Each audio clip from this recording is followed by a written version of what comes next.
station of Fox Sports. We are Fox Sports. We are Arizona. It's starting to warm up in the Valley of the Sun as the Diamondbacks are off to another hot start. This year, though, they are playing the Diamondback way. The pitching staff is shutting down the opponent. The offense is scoring runs and producing at a high level. Now, a week-long homestand starts against the Pittsburgh Pirates, next on Fox Sports Arizona.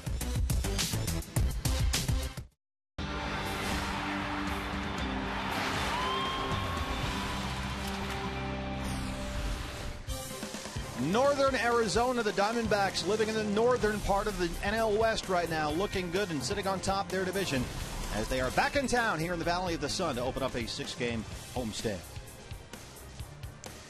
Good evening from Chase Field. Welcome to the broadcast. Steve Berthiaume, Bob Brenly along the way. The Diamondbacks here ready to open up this 6-game homestand with the first of 3 tonight against the Pittsburgh Pirates. And a chance here, Bob, to get to 6-1 for just the second time in franchise history and the first time in 13 years. And a big reason why, the offense. They have been hitting the ball very well. Well, they've been hitting the ball very well. We were anxious to see this newly configured Diamondbacks offense. And not only have they been slugging the ball out of the ballpark, but most importantly, they've been doing the little things. That's something that Kirk Gibson and his staff have been preaching to this Diamondbacks team. Find ways to get runners on the plate, and they've been able to do that without the home run.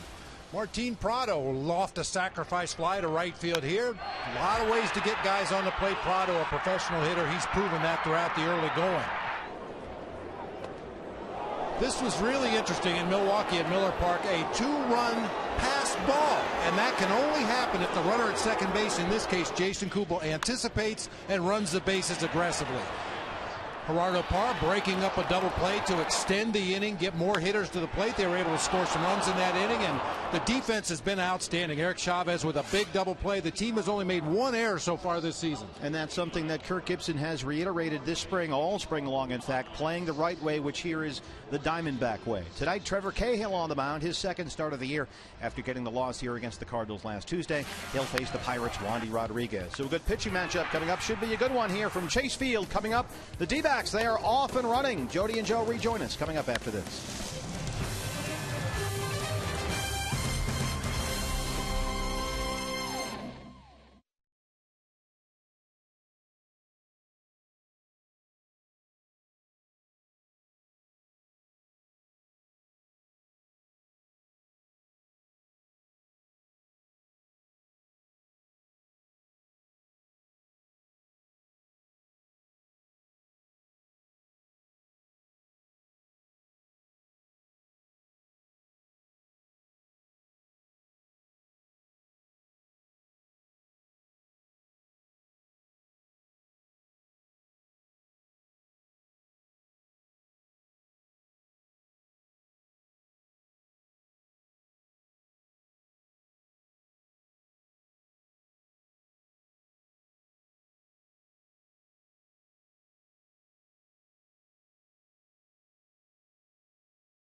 In part by the UPS Store. Flyers, business cards, brochures, and more. We can print that. And by George Brazil. George Brazil guarantees the lowest price on a new AC system. Call George today. Trevor Cahill gets his second start of the season, looking for his first win of the young season as he goes up against the Pittsburgh Pirates. After a road sweep in Milwaukee, the D-backs back at Chase Field tonight, kicking off a 6-game homestand, 3 against the Pirates, 3 against the Dodgers. And Kirk Gibson and his crew looking to keep their red-hot offense going through the first 6 games, a franchise record 71 hits. Aaron Hill's just part of the D-backs hit parade. Momentum has played a big part in a few of the wins in the last week, but it's always nice to do what you've been talking about during spring and the whole manufacturing runs like we've done the last few days. It's just been good hitting, key hitting, situational hitting. We've done it all, and it's been fun. We just got a scrappy lineup. The guys all have tough ABs all the time. It seems like that pitcher's pitch count is in the high 60s already in the 4th inning. So that's grinding out at bats, and there's no real easy guy to pitch to in our lineup. It's deep all the way through. Even our bench, we put Chavez in there. We put different guys in and out throughout these injuries we've been having, and I think we've been doing a good job having success. Yeah, that has been a big part of the D-backs' early season victories. Every guy in this lineup is dangerous, and they're certainly making the most of their at-bats. It's Trevor Cahill against Wandy Rodriguez. D-backs offense hopes to keep it going. They've got 9 dingers so far. Looking for more offense tonight against the Pirates. Steve and Bob have the call right here on Fox Sports Arizona. Back in just a bit.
Looking for just their second ever 6-1 start back home after a first ever sweep of at least 3 games in Milwaukee. The first time the D-backs ever swept their first road series in a season.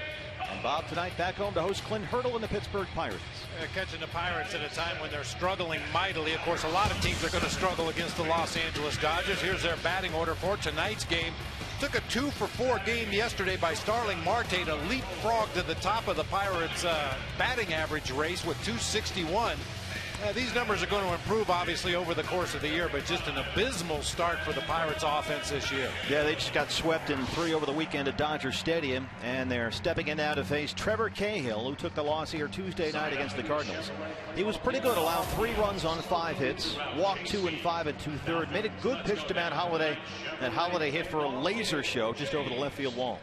It really wasn't until after Trevor Cahill had reached the 75 pitch mark in the ball game that his effectiveness really seemed to wane at that point. That's something that historically has been a problem for him. Hope he pitched a little deeper into the ball game tonight. Starling Marte will lead it off here for Pittsburgh. 6 for 23 to start the year. That's .261. No homers and an RBI. He has reached base safely in 5 of the Pirates' 6 games this season. 4 for 8 over his last 2. We're underway here at Chase Field. 0-1, says home plate umpire Gary Darling. We have a pair of Martes playing left field. No relation. Starling starting for the Pirates and Alfredo starting tonight for the D-backs. There he is. Gets through Aaron Hill into the gap in right center. A base hit for Starling Marte. Mentioned he'd been hitting the ball well lately. 4 for 8 over his last 2 games. Leadoff single here tonight. Marte filling that leadoff spot in the lineup. A sharp one-hopper past Aaron Hill at second base. Don't really know if Clint Hurdle wants to be an aggressive base stealer. They haven't had enough runners on base to find out yet. They had a tough weekend. They ran into all that Dodger pitching. Neil Walker, the second baseman, stepping in now. Really a slow start for Neil. 2 for 20. In fact, he is hitless in his last 15 at bats. After what was a tough spring, too. He hit only 200 in 19 games. But this is his right side of the plate. He's a switch hitter. Had 14 homers last year, a career high. All of them came as a left-hand hitter, so watch out here.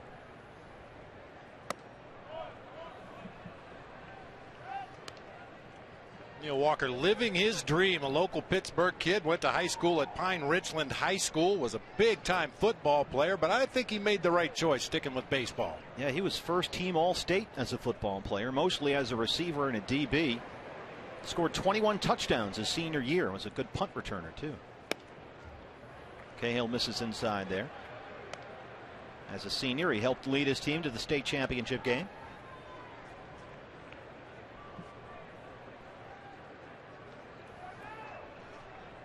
Last year, 280, 14 homers, and 69 RBIs. Marte off first. Runner holds in there for a strike. 3-1 now.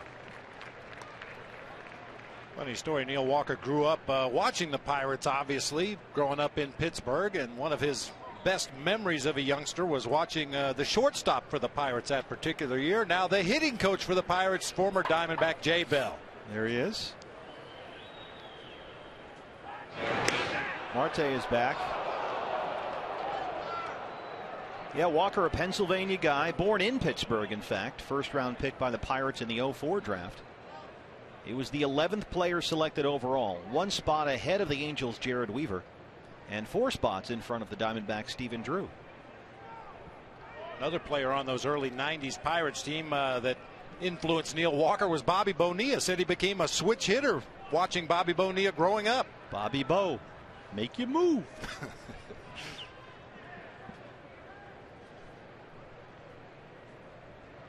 (3-1) now. Trevor Cahill doing what Diamondbacks pitchers have done since the first day of camp, which is throw over. In fact, Kirk Gibson said in Milwaukee over the weekend he kind of gets a chuckle every time they get booed on the road. Oh, he knows it's going to happen. I think he kind of enjoys it, yeah. You're right, I think he does. Starling Marte off first after the leadoff single. Swing and a miss, 3-2.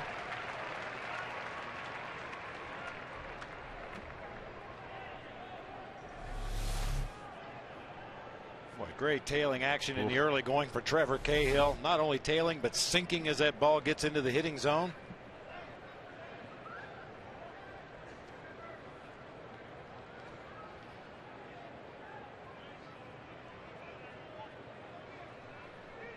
Keeping a close eye. Walker battled back problems late last year, kept him out of 27 of Pittsburgh's final 34 games. Eventually diagnosed as a herniated disc. Had to work all offseason to strengthen his back. As Marte gets back. And now he goes through a 15 to 20 minute routine every day to make sure the back is limber and loose, keep the pressure off the disc.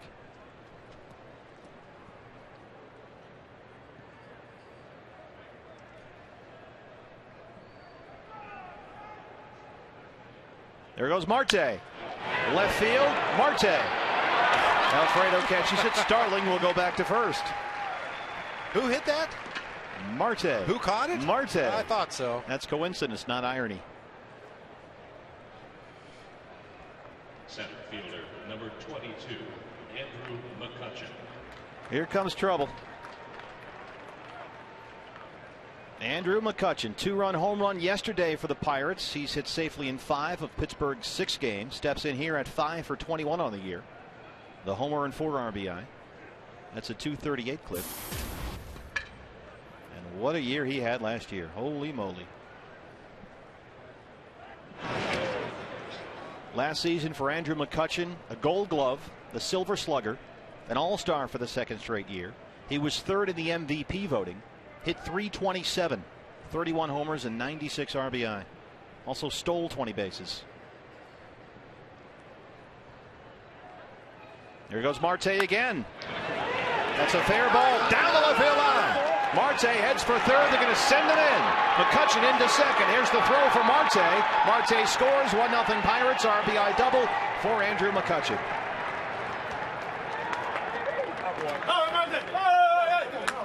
Told you he was trouble. Well, there's always a little concern when a superstar caliber player like Andrew McCutchen gets off to a slow start before your series, because you know at some point this guy is going to heat up. He's one of the best players in the game and gets this series started with a double down that left field line to drive home the first run of the game. He has really become one of the faces of Major League Baseball, and for all the right reasons. So 1-0 Pirates here against Trevor Cahill. 1 out now. And the first baseman is Garrett Jones.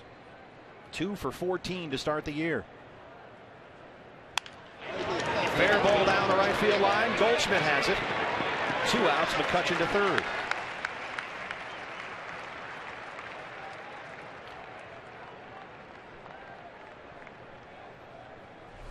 And Garrett Jones, a dead pull hitter, and does what you expect him to do against a sinker ball pitcher. Pulls that ball on the ground right to Paul Goldschmidt. He easily wins the race to the base for the 2nd out of the inning. So McCutchen on 3rd. 2 outs now. For the catcher, it's Russell Martin.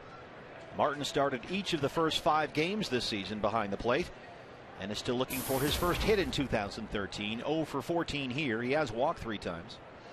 Had a slow spring. Hit a .150 in 16 games. Nice block by Will Nieves, who was behind the plate tonight. Miguel Montero finally forced to take a day off. I'm sure he wasn't happy about it. Well, if you're going to get Will Nieves in the lineup, tonight would appear to be a good time, even though his career numbers against Wandy Rodriguez aren't great. His last couple of at-bats, he singled and hit a homer. Martin here in Pittsburgh on a 2-year, $17 million deal after 2 years with the Yankees. Last season, 211 in New York. Career high 21 home runs, 53 RBI.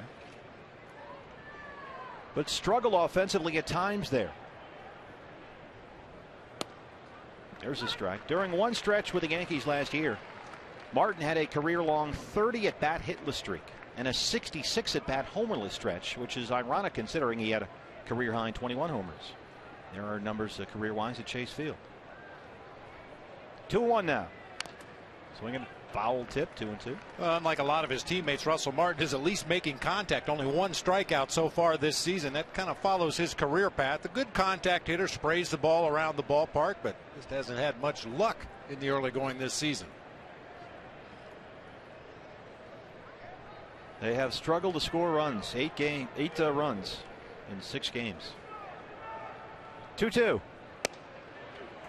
Gary Darling behind the plate has a very tight strike zone, and we just saw it. That's Gary Darling. He's the crew chief, and he is known to have a very tight zone. I believe that's actually Bruce Dreckman. We got the wrong umpires line up on our score sheet today. That's definitely Bruce Dreckman behind the plate. There's Bruce. Yeah, Bruce Dreckman, number 1. Cahill walked him. 2-out walk there. That brings up Pedro Alvarez.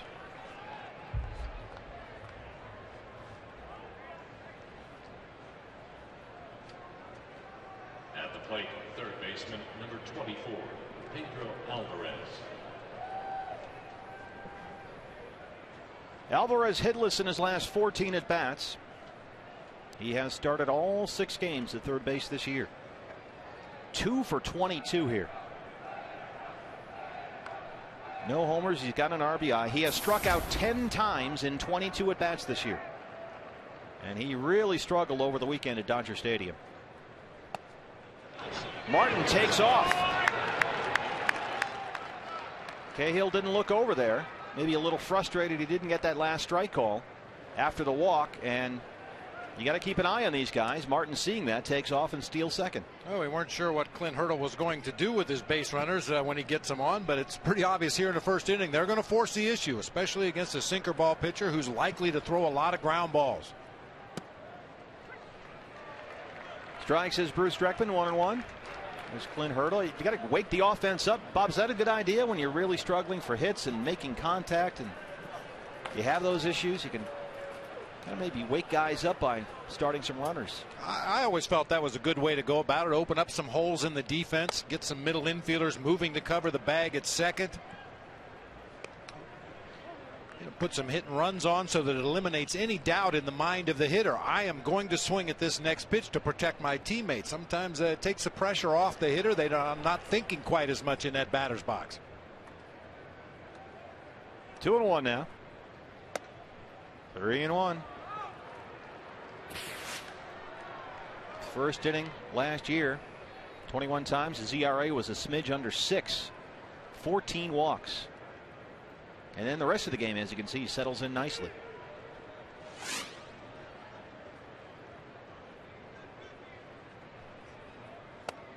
Another walk. That's 2 in the inning for Trevor Cahill. Bases loaded with 2 outs for the Pirates.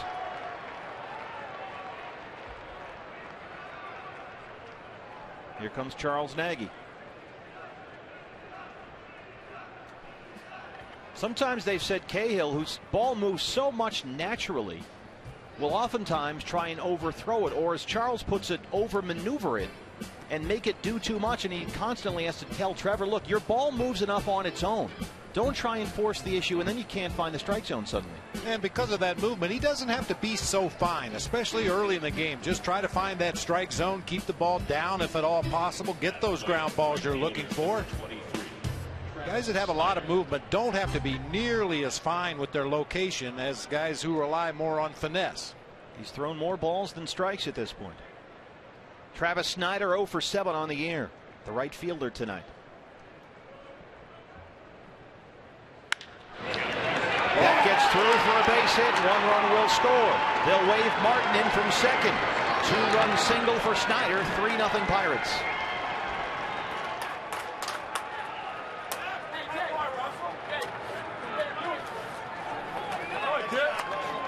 Rough first inning for Trevor Cahill. Yeah, really rough first inning. He's missed the zone enough to walk a couple of guys in this inning.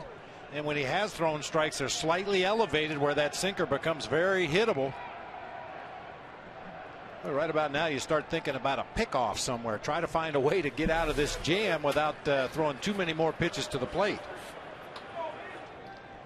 Still 2 on and 2 out now for Clint Barmas, the 8-hole hitter. He's the shortstop.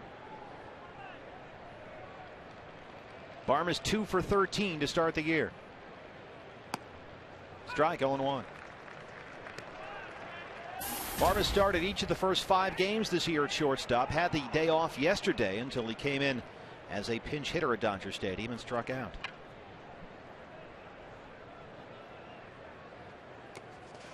In the dirt, Nieves is out there. Last season, Barmas 229 in 144 games. 8 homers and 45 RBI. 2 for 2 with a homer against Trevor Cahill. Barmas, a solid defensive shortstop, covers a lot of ground. Had some good years in Colorado. I really thought he was going to excel when he was in Houston because he's a dead pull hitter in my eyes. And with that short porch down there at Minute Maid Park, I thought he was really going to take advantage of it, but had a subpar offensive year for the Astros. Yeah, played 8 seasons with Colorado, hit .254. 1 season in Houston 2 years ago, hit .244 in 123 games, and now he's back here in Pittsburgh. 2-1 now. Even 2-2. Well, we were told that the Pirates, part of their offensive problems in the early going this season came from the fact they were taking way too many hittable strikes. like a lot of teams in baseball, Pirates putting more focus on on-base percentage and what we like to call keeping the line moving, but swinging very aggressively against Cahill here in the first. Yeah, you're a little too picky and you find yourself down 0-2 in a hurry. So it's a fine line between the sabermetric mentality of walks are as good as a hit and force the pitcher to work deep in counts, which is fine, and plate discipline is important, but the guys who are aggressive hitters who like to swing at the first few pitches will tell you, take too many and you're in trouble right away. He's run it full now. Wandy Rodriguez, the pitcher, is on deck. Alvarez at second, Snyder at first. 3 runs already in.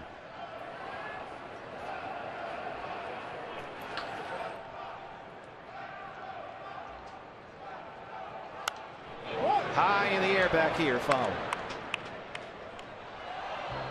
Here are the Diamondbacks defensively. Some changes here against the lefty Wandy Rodriguez. We have Alfredo Marte in left field.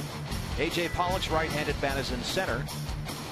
Otherwise than that, it's basically the same thing with the exception of Will Nieves behind the plate. And where will Martin Prado be playing on a given night? We've seen Kirk Gibson shuffle him out to left field a few times already this year. Struck him out looking. But Trevor Cahill gives up 3 base hits and he walks 2. Pirates strand 2, but they get 3.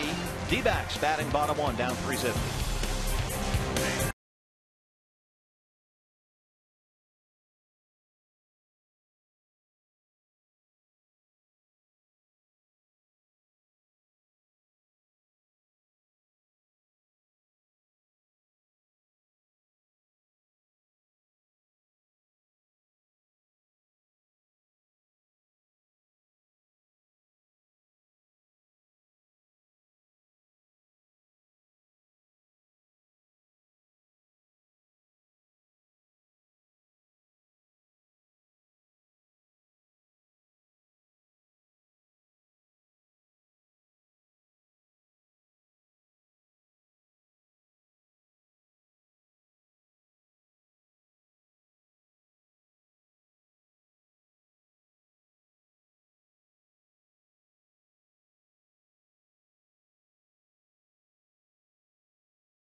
At 3 in the first here against Trevor Cahill, and now the Diamondbacks will face Pittsburgh starter Wandy Rodriguez here in the bottom of the first. And here is the lineup.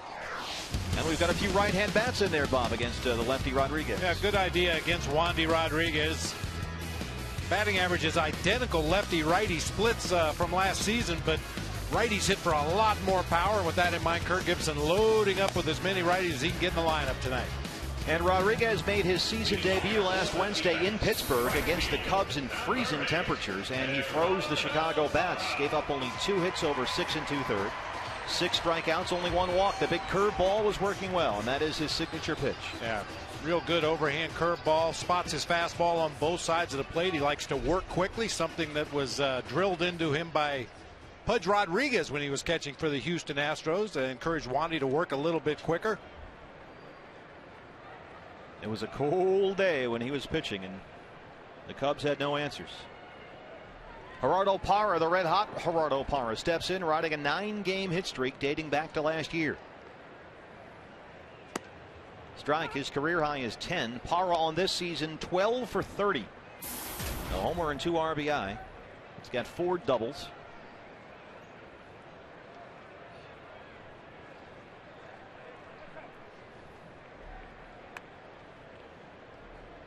Parra's streak of a hit in the first 6 games this year tied for the 6th longest to start a season in D-backs history. He fouls one off. Last Diamondback player to get a hit in at least the first 7 games, Willie Bloomquist and Miguel Montero. not only is he getting his hits, he's driving the ball. As skipper Kirk Gibson said, he's barreling it as good as anybody we have in the lineup. 6 of his 12 hits have gone for extra bases. Yeah, even when he makes an out, he hits it well. He'll step out. In fact, Parra came into today tied with the Reds' Todd Frazier for the National League lead in hits. Now the Reds beat the Cardinals, but Frazier went 0 for 4 today. So Gerardo here, a chance to become the league's hit leader. At least behind 0-2.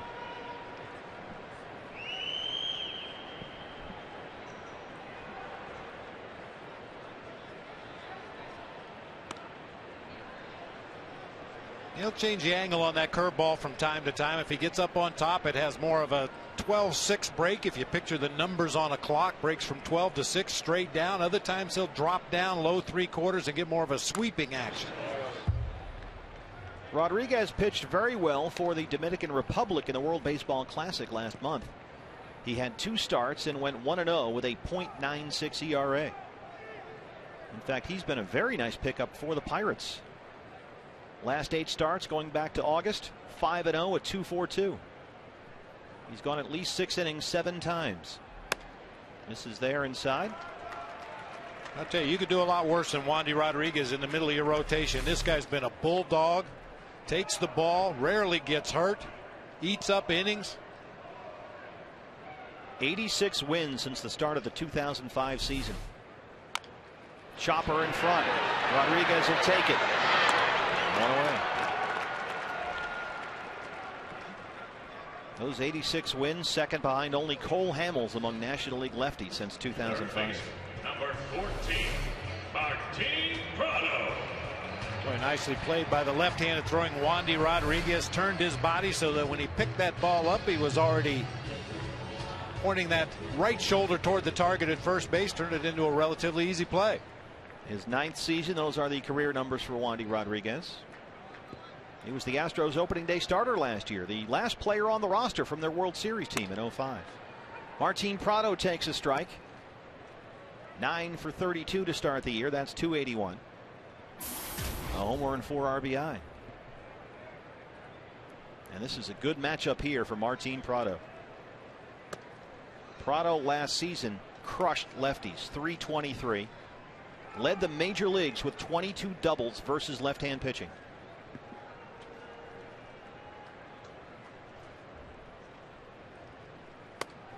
Two and 1.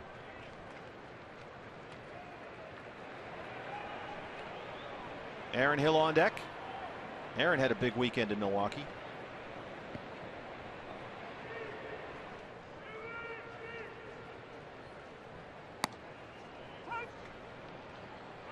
Don't forget, every time a Diamondbacks player hits a home run this season, Fulton Homes will donate $150 to the Central Arizona Mountain Rescue Association. $150 a pop from our friends at Fulton Homes.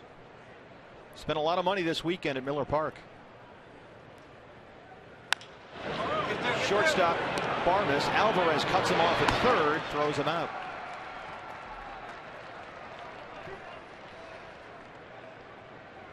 You know, the Pirates, like every other team in baseball, has notebooks over there in the dugout. You can see some of the notes that they have on the Diamondbacks lineup tonight. Pitching coach Ray Searage and manager Clint Hurdle will refer to that often tonight. I'm sure they're thrilled that Mitch Reagan is in their dugout giving away all their notes. Don't leave them open.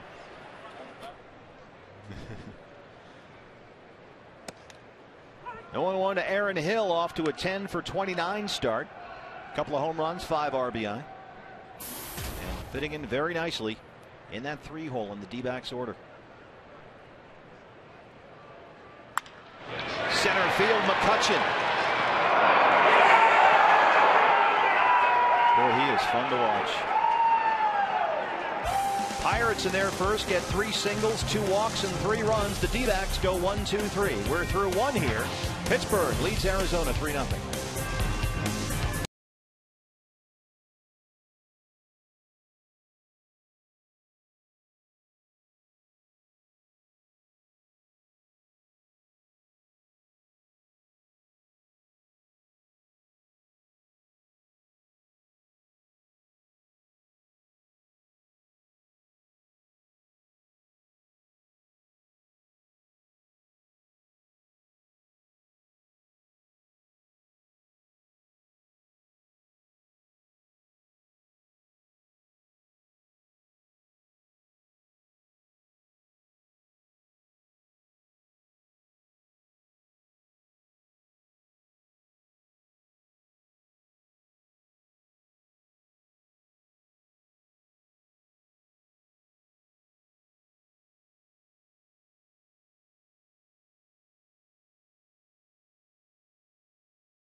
Wandy Rodriguez, the Pirates pitcher, will lead off the second inning here against Trevor Cahill. Rodriguez, Marte, Walker, 9-1-2 here in the Pittsburgh second. They lead 3-0. 2 singles, a double, and 2 walks in the first against Trevor Cahill, who gets ahead here 0-1.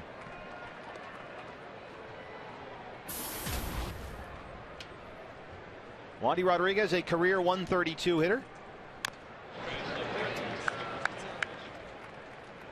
And part-time switch hitter at the plate.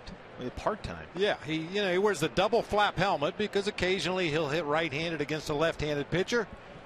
If he's up there to sacrifice bunt, he will always do it as a right-handed hitter. So that's a dead giveaway. Yep. All right. Struck him out. Second consecutive strikeout looking for Trevor Cahill. Cahill home and road, a different pitcher, Bob. Left fielder. Well, we know this ballpark is tough to pitch in. You really have to keep the ball down, but it's surprising because that's his calling card, throwing that heavy sinker down low in the zone. Yeah, it doesn't make any sense. Here's Marte, who led off the game with a single. He also scored back in the first. Last season, Cahill finished second in the league in ground ball percentage, 71.8%. Second in ground ball to fly ball ratio. He's superb at keeping the ball on the ground, which plays well in this ballpark. Now the infield here at Chase does play fairly fast, so that could possibly factor into it. Some of those ground balls that he's throwing up to the plate end up sneaking through. Yeah, a couple of those shot by Aaron Hill there back in the first inning.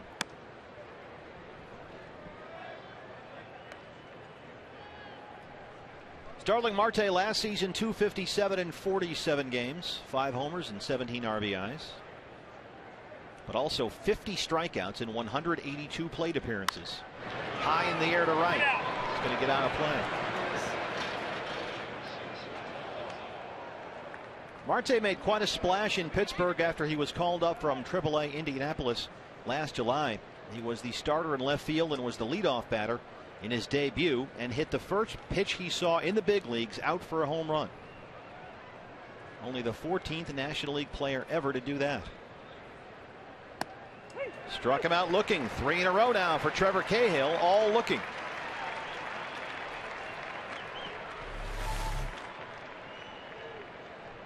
Now this one comes on a breaking ball.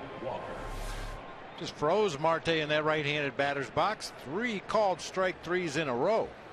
And Bob, not everyone is interested in the basketball game tonight. There's a basketball game tonight? I just found out. I'll be darned. The whole family's out. A little camera shy, some more than others. Neil Walker swinging a miss. Flied out to left his first time up. Neil's father, Tom, was a major league pitcher with the Expos, the Tigers, the Cardinals, and the Angels. His favorite player growing up was Roberto Clemente. And Walker was 23 years old and pitching for Montreal when he got to meet Clemente. They played together in the Puerto Rican Winter League. And Walker was helping Roberto Clemente load his plane full of relief supplies to Nicaragua on New Year's Eve that winter. He wanted to go on the flight with Clemente. But Roberto insisted, no, you go, you've done enough. Enjoy your New Year's Eve. So Tom Walker, Neil's father, stayed behind. And if not for Clemente's insistence that he'd done enough to help already by loading the plane and that he should go enjoy New Year's Eve, he would have been on that flight. And Neil Walker wouldn't be here. And now Neil Walker plays in front of the giant number 21 at PNC Park in Pittsburgh every day.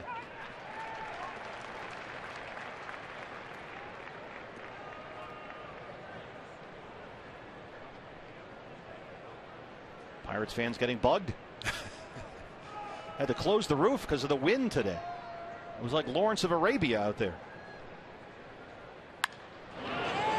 Left field, Marte backs up, now coming in. So Trevor Cahill settles down nicely. 2 strikeouts and a fly ball after the rough first inning. Diamondback coming back up here, bottom 2. They trail 3-0.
question. Your favorite moment from the first week of the season, was it opening day with the fireworks?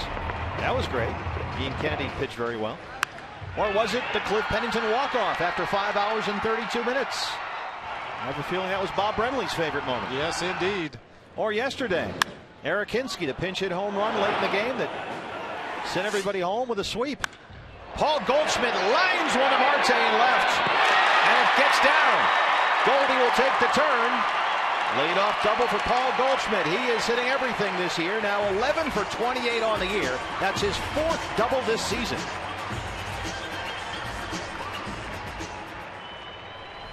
First hit for Paul Goldschmidt against left-hander Wandy Rodriguez, and it's a beauty, a screaming line drive over the head of Marte in left. Makes the leaping attempt as he got to the barrier out there in left field. That ball ricocheted about halfway back to the infield. 4 doubles now for Goldie, leadoff man on here in the Arizona 2nd inning. And in steps Alfredo Marte. That right-hand power bat in there tonight against the lefty Wandy Rodriguez. Marte 0 for 5 to start the year. And it's funny, Bob, in watching Marte, he's had some at-bats where he's shown excellent plate discipline. Really, he takes some really tough pitches and just spits on them. But other times he's up there and he's just swinging wildly. It's been a mixed bag so far. Third base, Alvarez, short hop. Looks Goldschmidt back to second, one away.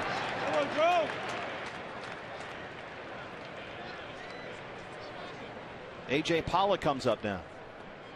Center field, number 11. Hey, look at Alfredo Marte's numbers moving through the Diamondbacks minor league system. Each year the average got a little bit better, but the real noticeable difference was the power numbers. From 2011, he had 8 home runs combined between AA Mobile and High A Visalia. Last year in Mobile, 20 homers, 25 doubles, and drove in 75. A.J. Pollock shows bunt, ball 1. A.J. 3 for 13 to start the year. And of course, A.J. had that big night on opening night here. All 3 of those hits coming on opening night. Made that big splash. Strike, 1-1. Thank you. Cold beer. Lots of snacks here. Whatever you need. Put your feet up. Enjoy the night here at Chase Field. Better keep that glove handy. Hello. Hey, guys. Kid's a hockey player, apparently. Russell Martin going to talk it over with Wandy Rodriguez.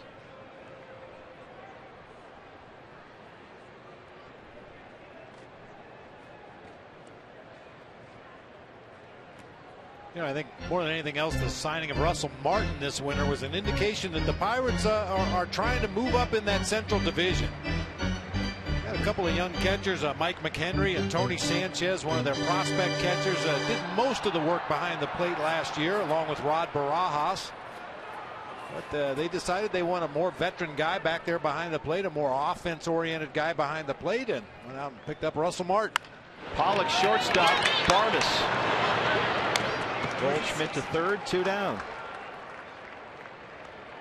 Yeah, Tony Sanchez was a top 5 pick, kid out of Boston College. And they have Mike McHenry, who's a really nice backup catcher. And he has, I think, one of the best nicknames in baseball. Mike McHenry. They call him the Fort. Fort McHenry.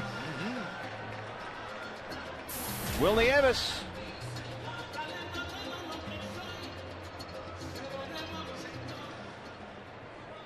Will 0 for 1 on the year. Getting his first start this season behind the plate.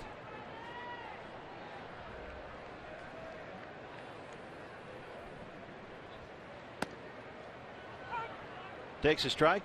Bob, we flash back to last season in August when Will Nieves came up in his first game with the D-backs and went yard at Pittsburgh. Got a hanger, pitch up and out over the plate. Pittsburgh, not an easy place to hit home runs. That a boy Will.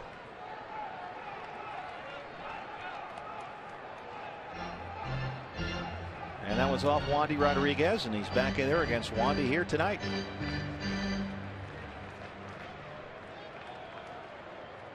Will Nieves, 35 years old. He'll turn 36 in September. Won the backup job in camp against Rod Barajas, the former Pirate and former D-back great.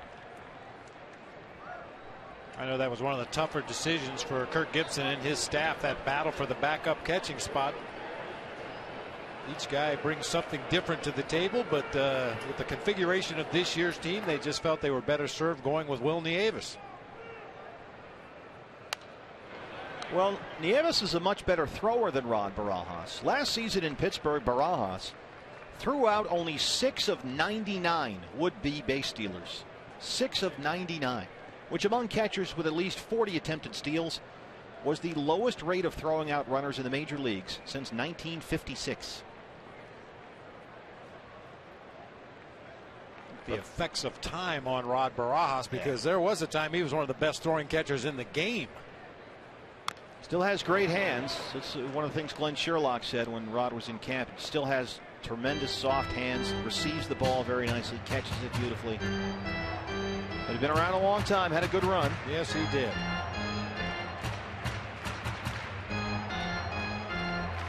And Nieves has been around too. He's played with the Nationals, the Yankees, Diamondbacks, Rockies, Padres, Brewers. Originally a 47th round pick by the Padres back in '95.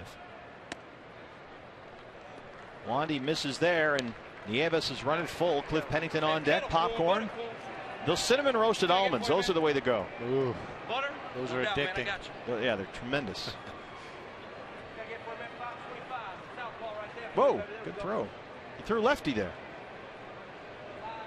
He's the Wandy Rodriguez of popcorn vendors. Up the middle, it gets through. RBI single for Will Nieves in his first start of the year. D-backs on the board. It's 3-1.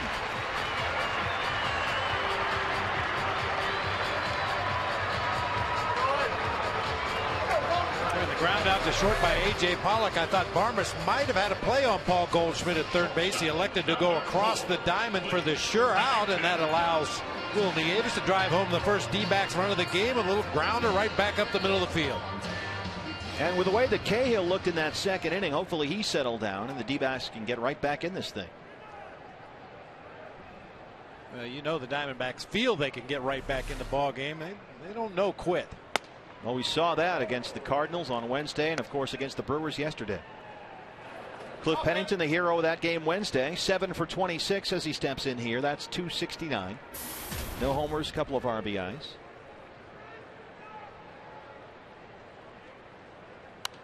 And we know, Bob, that Cliff likes to stick around and play some extra baseball. So far, Pennington, in innings 1 through 9, is 3 for 22. But in extra innings this year, he's 4 for 4.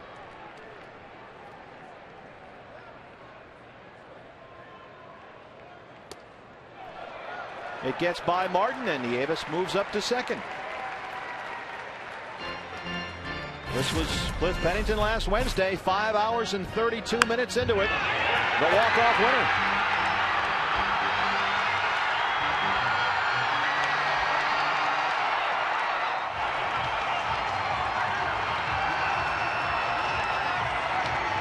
And that was a game changer for the Diamondbacks. It really went a long way in establishing their identity. They were exhausted flying in. We landed in Milwaukee and the sun was up. That's foul. But it was a great flight. Everybody was in good spirits. And you think, okay, they just played their guts out. 3 games against the Cardinals, 16 innings, 5.5 hours. They're due for a letdown. They swept the Brewers in Milwaukee. First road series of the season, 3-game sweep. High in the air. McCutchen. Diamondbacks strand 1, but they get 2 hits and a run in. Hey, the $4 beer, the most fan-friendly beer in baseball, right here at Chase Field. We're going top 3. D-backs down 3-1. They're on the board.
Game here on Fox Sports Arizona Plus tomorrow night to take advantage of a special fan appreciation ticket offer.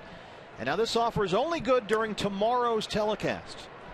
And once the game ends, the offer goes with it. Coverage begins 6 o'clock, Fox Sports Arizona Plus. You can find out where Plus is if you can go to foxsportsarizona.com. So it's a special offer. And it's good only for tomorrow's broadcast. It's kind of like the Little Orphan Annie when she'd give you the decoder ring code during the show. Remember that Christmas story? Oh yeah, well, drink Ovaltine. Yeah, there you go. Drink your Ovaltine. McCutchen, Jones, Martin here in the third, 3, 4, and 5 against Trevor Cahill, who has struck out 4 in a row now, 3 by strikeout. All looking. McCutchen, RBI double. He scored a run back in the first.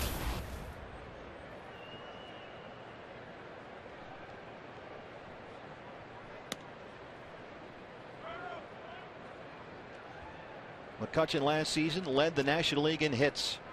First Pirate to do that since Andy Van Slyke in 1992. He was second in the league in on-base percentage, slugging, and total bases.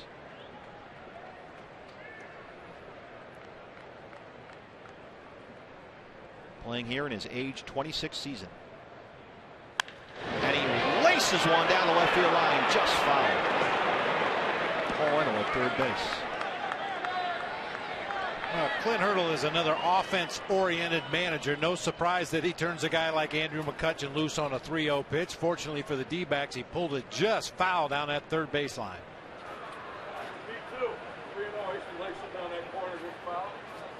Just foul, Clint. Walked him. Man. Third walk of the game here for Trevor Cahill. Leadoff walk in the third. Bruce Dreckman, let's take a look.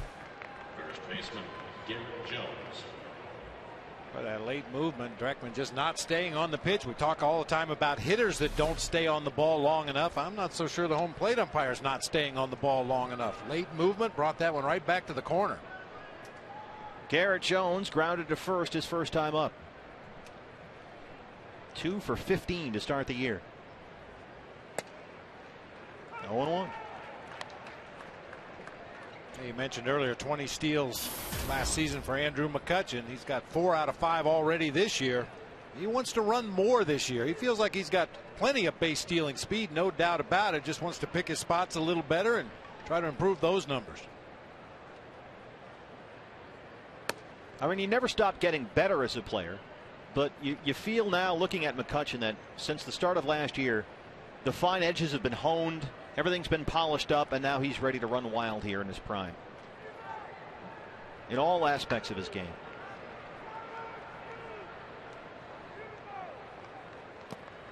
In the dirt.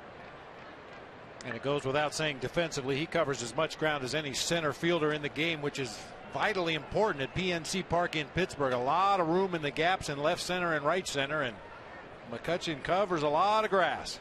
Cahill has to be careful here in a hitter's count. There's the defense. Jones can crush right-hand pitching. 25 of his 27 homers last year came against righties. And the original plan in Pittsburgh this spring was to platoon Jones and Gabby Sanchez at first base, with Jones playing against righties. But Sanchez had a very good spring, and Clint Hurdle likes to find a way to get them both on the field at the same time, get both bats in the lineup. So Jones had been playing outfield and batting second. He's playing first today and batting fourth. The plan quickly changed. 3-2 now.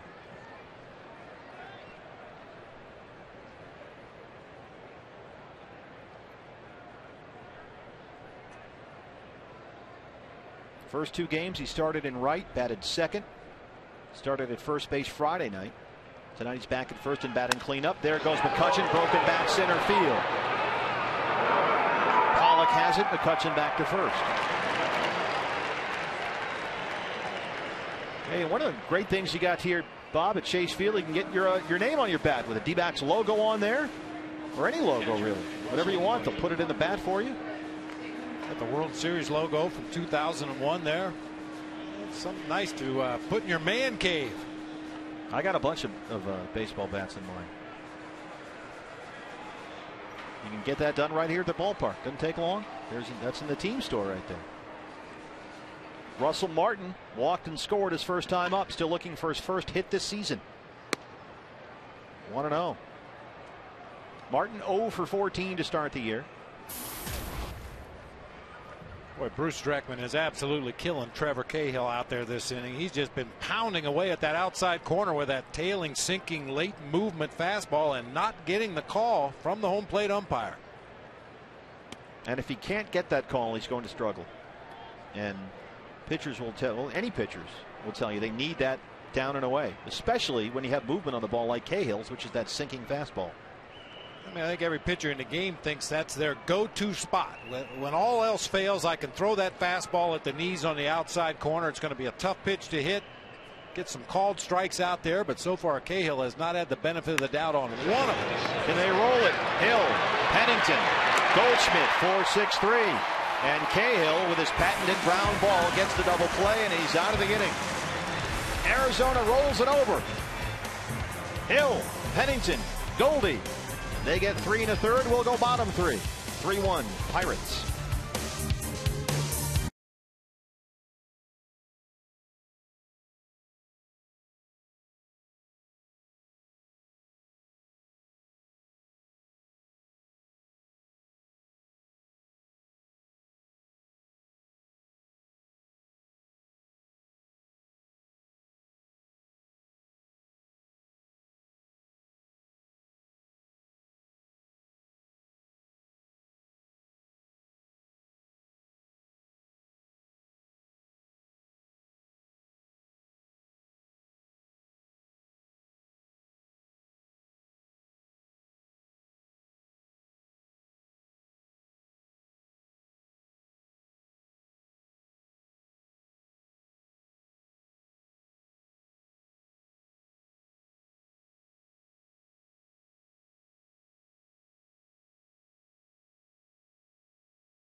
Pachinko by signing up at one of the 16 interactive kiosks right here at Chase Field during any Arizona Diamondbacks regular season home game.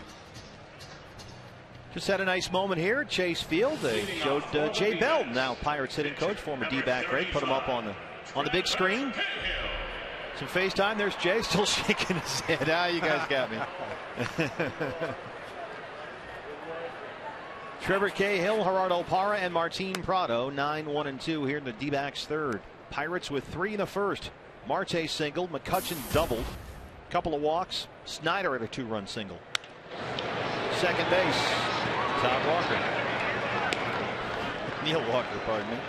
One away. One of those walkers. One of them. They all play second base. Well, Neil Walker actually started his minor league career as a catcher. Didn't want to move out from the position, but the Pirates felt he was so athletic that they were doing him a disservice by leaving him behind the plate. The Astros did the same thing with Craig Biggio, and there's some speculation that the Giants might do that with Buster Posey at some point in the future. Well, now, especially now that they've invested all that money in Buster. Gerardo Parra grounded back to the pitcher his first time up. 12 for 31 on the year. 4 doubles, a triple, and a homer. Alvarez way in on the grass at third. 0-1. There's Pedro Alvarez, third baseman. El Toro, as he's known in Pittsburgh.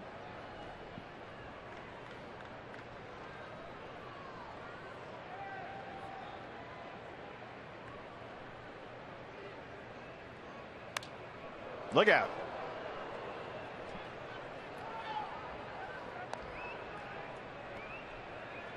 One thing I've enjoyed about Gerardo Parra, among the many things, is that he just becomes more and more of a mess as the game wears on. I mean, he's nice and clean now. He's got the nice new white uniform on there. I guarantee you by 7th, 8th inning, he's going to have dirt, pine tar all over him. Grass stains. The grit narrative. Yeah, he's done a great job not only in batting in the leadoff spot and getting on base and setting a tone and a tempo. Little chopper. Whoa, Alvarez and Vargas get all crushed up. Alvarez cut him off. I mean, he's way over there near second base, Bob, for that one. That's just Barmes' ball all the way, no? Well, third basemen are taught to take anything you can get to moving to your left, but that appeared to be a routine play right at Barmes. You see where he's positioned at shortstop. Maybe a couple steps to his right. He was preparing to make the backhanded play, and Alvarez distracted him by cutting in front that time and then pulling his glove away. They ruled it an error. You know, either cut in front and make the play or stay away from it and let your shortstop make the play. But is that an error on Barmes? Heck of a bluff right there by Alvarez. Error on Alvarez. All right. That's a tough one to pin on Barmes. So Parra's aboard, one away. And here's Martin Prado, grounded to third, his first time up.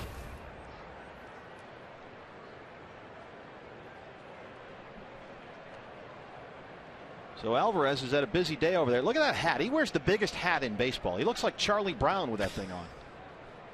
I mean, that is a huge lid.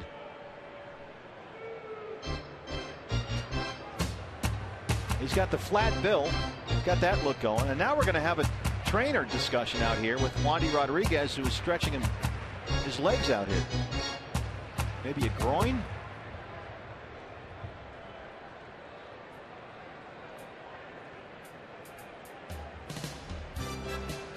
He had to. Let's see. Yeah, maybe he's possibly cramping the way he's trying to stretch the hamstring, the back of the knee. Yeah. He hasn't had any plays where he's had to run over and cover the bag or anything. Parra did lead off the game with a shot right back to the mound, but it was a simple. Well, it wasn't a simple turn and throw. He had to come and cover it in front of the plate, but he didn't appear to injure himself on that play. That was the very first play of the game. Let's see. This is a replay. Yeah. And then you could see him say something over to Alvarez, and that's when Alvarez came in to have a discussion. Yeah, you see he makes a fist with his left hand. That's what led me to believe it's possibly just a cramp.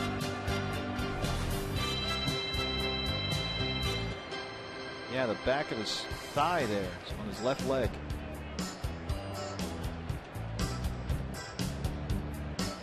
As we broadcast, we go into Let's Get Physical with Olivia here on the PA. It looks like kind of a Zumba routine, one of those Zumba deals. Yeah. Is that what it is?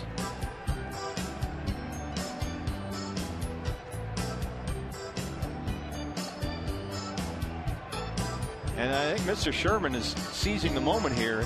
He's going to do a little routine for us on the organ.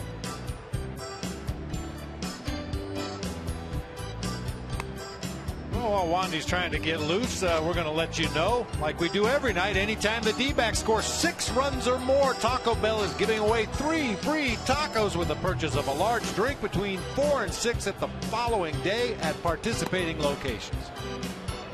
Yeah, it was a little windy today. Did you get your tacos on the way in?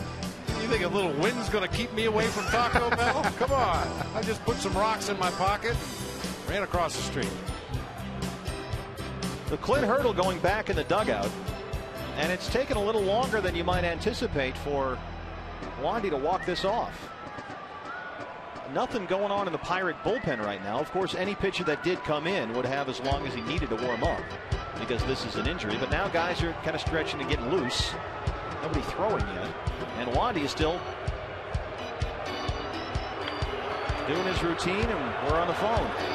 Clint Hurdle coming back out now. Certainly you don't want to endanger a player, any injury, and it looks like he's going to walk off now. But, there comes a point when, hey, you can either pitch or you can't pitch. Let's keep this game moving along here. Wandy Rodriguez's night ends here in the 3rd inning with an apparent cramp in his leg. We'll get you more definitive word on what happens when we get it passed along to us. But in the meantime, we'll take a break. Pitching change here at Chase Field. D-backs trail 3-1 in the 3rd.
Yet there's a lot going on, so you want to make sure you have your plans all set to be here with us at Chase Field over the weekend. And it starts Friday. That's college night.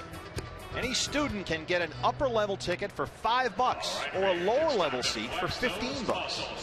So students can take advantage of that ticket offer online. You go to dbacks.com and then you look for the /college, and that's where you'll find that offer. That's Friday. Then on Saturday, there's a D-back Street Festival before the game. It starts at 2 o'clock. You'll have music and food trucks, and then you go inside Chase Field. You get the Beat LA t-shirt, that courtesy of Gila River Casinos. So it's a big weekend here with the Dodgers in town. Get your snacks. Everybody with their feet up here as the new pitcher for the Pirates gets all the time he needs to warm up. Jenmar Gomez is on for Pittsburgh. He made his season in Pirates debut Friday night against the Dodgers and pitched well, went 3 scoreless, gave up only 1 hit. And he will get all the time he needs to warm up, replacing an injured pitcher. 20 games for the Indians last year, including 17 starts, had a 5-8 record with an ERA just under 6. There's a couple of different fastballs. He'll cut it, he'll sink it as a slider and a straight changeup. And as you mentioned, Steve, he'll get as much time as he deems necessary to warm up due to the injury to Wandy Rodriguez.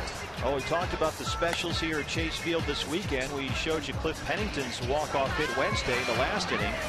And in celebration of the 5-hour and 32-minute game, which was the longest in Chase Field history here, tickets for all upper-level seating here at Chase Field for the first 3 games of this Pirates series, first 3 games of the homestand, come on in, are $5.32. So all these folks took advantage. They got in there for under $6. What a deal. Telling you. They had more than 1,500 of these seats sell at the $5.32 price. And he's still got 2 more days to take advantage of that. Got a night game here tomorrow, and then a day game in the afternoon Wednesday. There's no TV on that game, so Bob Brenly has the day off. So there's no TV, so that's even more reason to get out here for only $5.32. Hopefully it'll be a nice day. We won't have any wind, so we can have the roof open. Get you in here for under $6. Watch the D-backs and Pirates. Wade Miley's pitching that game. So. Yeah, we kind of joked about it a little bit. It's a good time to invite your buddies to the ballpark, you know. Boys, this one's on me. This one's on me. You guys get the next one.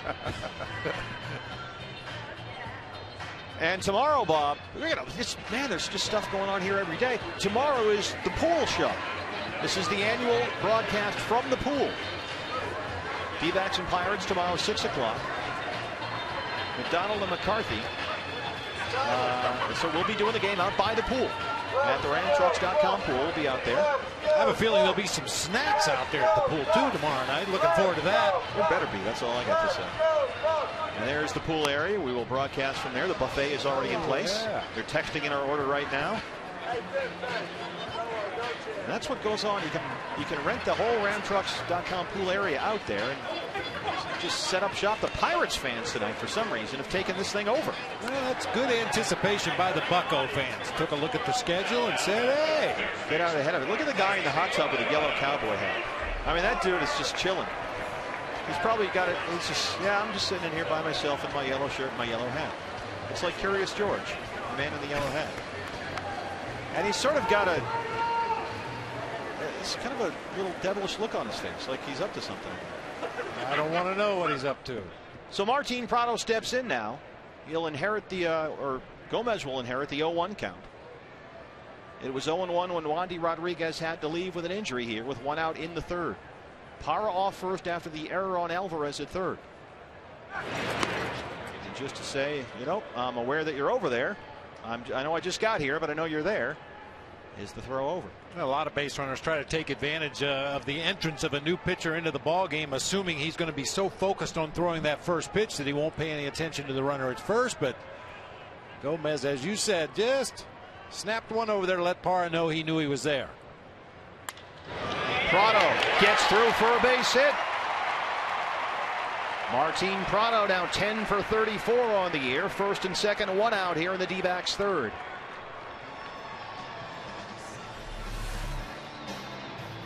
Normally in that situation, Prado looks for something to guide through that right side, but this time turns it over and it's a topspin grounder just past the diving Pedro Alvarez at third base.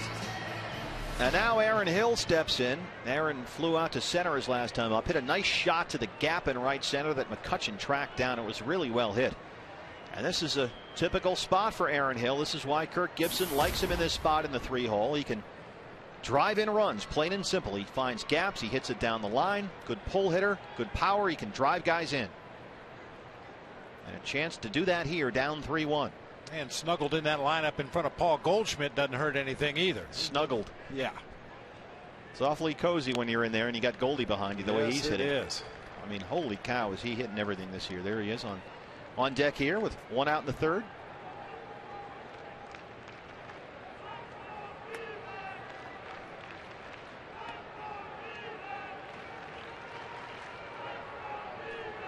Parra on second, Prado on first.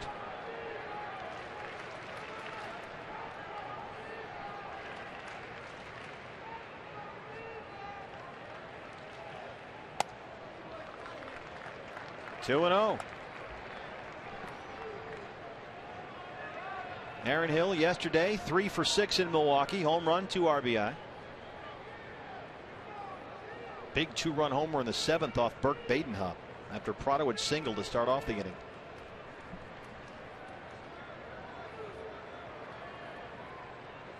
Let's see what he gets here on 2-0.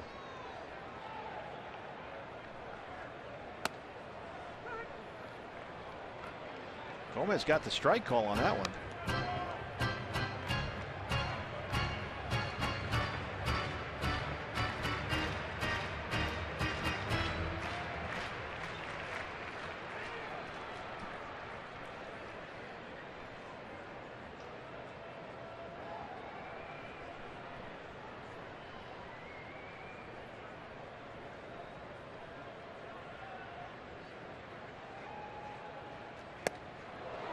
Swing and a miss. 2-2 now.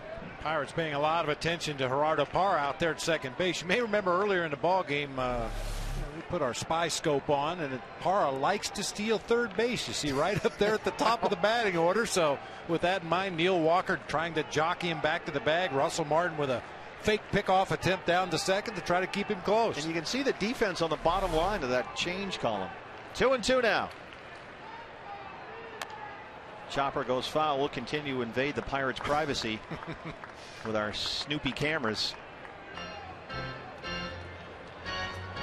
Well, I'll tell you, the thing is, Steve, there are very few secrets in the game of baseball anymore. I mean, there's a number of websites you can go to and get the same information that the managers get in both dugouts. It's funny because we talked all weekend at Miller Park about how the Diamondbacks had multiple sets of signs because they were frankly uncomfortable with what was going on at Miller Park. Not accusing anyone of stealing signs, but they felt a little funny about it. And now we're looking in books in the Pirates dugout.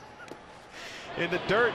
Martin gets in front of it, and now it's 3-2. He did not go, says Clint Fagan, who's at first base after the umpire rotation. Well, just wait till we play with the roof open again and we get our satellites homed in on the Pirates dugout. We got a whole thing going on. We have some drones that fly overhead. They just zero in with the infrared, the whole thing. Yeah, there it is. I tell you what, you give Mitch Riggin too many tools and you're in for trouble. Looking right at you.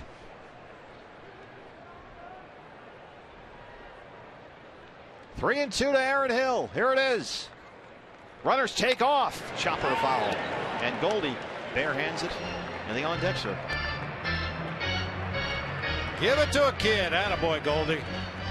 That's pretty cool. You're in the front. You're at a Diamondbacks game. You're in the front row. Got great seats. Paul Goldschmidt tosses you a ball. That's a win. Brought his glove to the game. Yeah, I still think that little guy's a hockey player.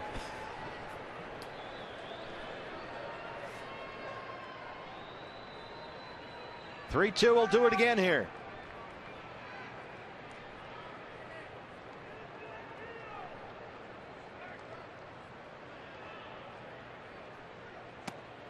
Inside, walked him. Bases loaded. One out for the Diamondbacks. And here's Paul Goldschmidt.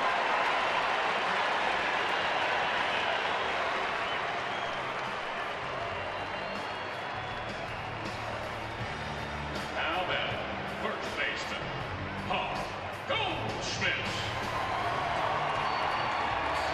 Goldie doubled and scored his first time up. 11 for 28 on the year. 393s he steps in here. 4 doubles, 2 homers, and 7 RBI. And this has got to make any pitcher feel a little uncomfortable the way Goldschmidt is swinging. I'm sure part of the message from Russell Martin was be careful of that first pitch. We know Paul Goldschmidt loves to jump on that first delivery if it's in the strike zone. And the encouraging thing is, Bob, his 2 home runs this season have come against right-hand pitchers. Career with the bases loaded. He has yet to hit a grand slam. Let's see if we can dial him up here. Paul Goldschmidt has never hit a grand slam. Here's the pitch. I tried.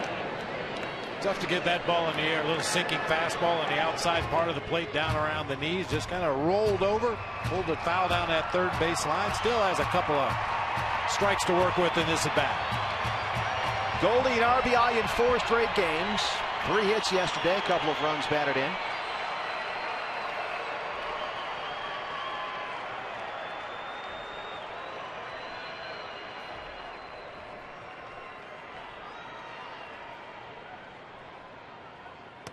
Swing and a miss, 0-2.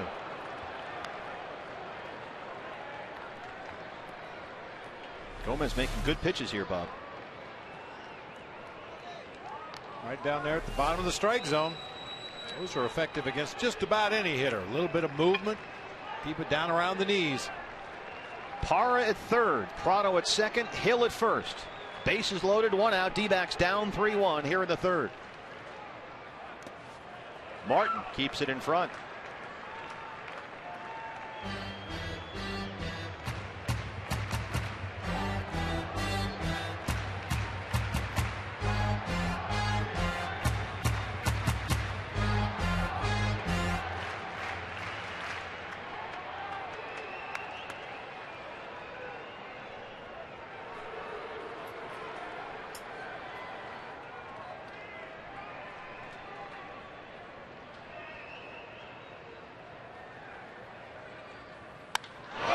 Left field. Marte looking up. And he's got it at the track. Parra tags, a run will score. Paul Goldschmidt just missed his first career grand slam.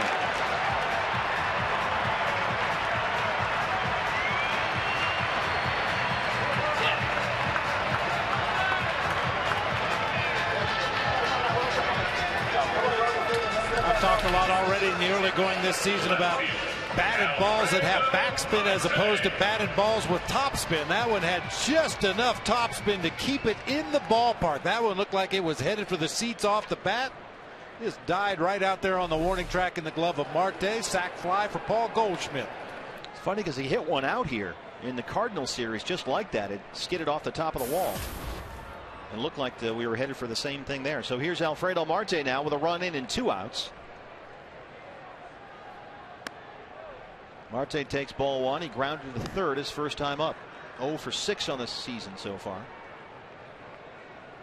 Alfredo Marte just turned 24 years old March 31st. From Santo Domingo in the Dominican Republic.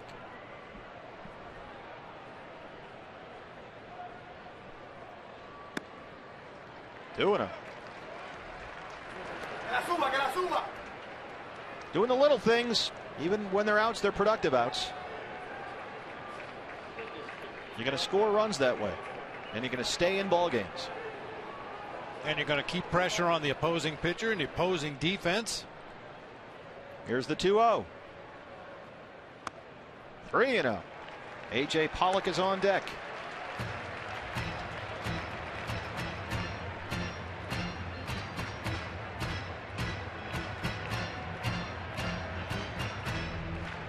Bob told you during Marte's last at bat, he's got good power. Last season at AA Mobile, 294, 20 homers, 75 RBI. Went from suspect to prospect. Good right hand power here.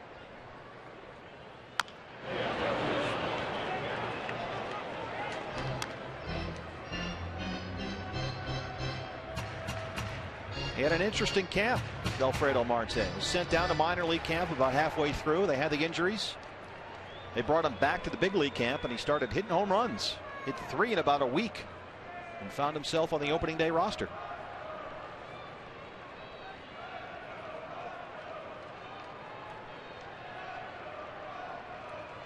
(3-1) now.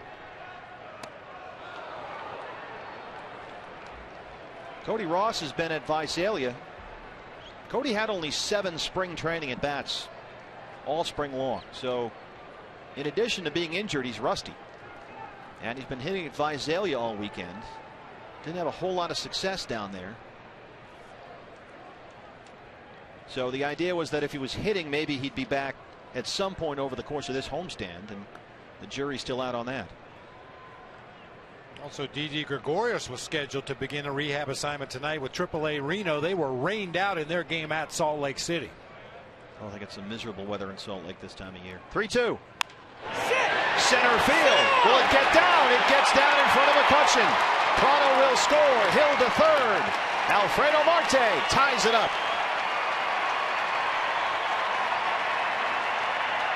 That's his first big league hit and RBI.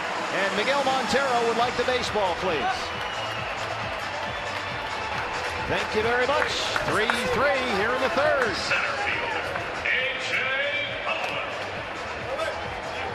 Good battling at bat that time by Marte. Had some good rips when the count was in his favor. Battles and gets a sinker. Just muscles it out into center field.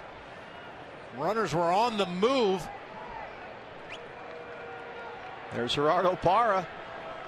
Everybody, the great thing about the D-backs here in this team is everybody in the dugout knew that was his first hit. And they're all rooting for him. And it means something to every guy in that dugout to see that. And when you've got that chemistry going in a clubhouse, you've got something. Yeah, everybody pulling on the same end of the rope. You get the feeling that's the first of many for Alfredo Marte.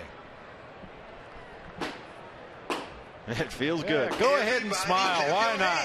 First big league hit and first RBI.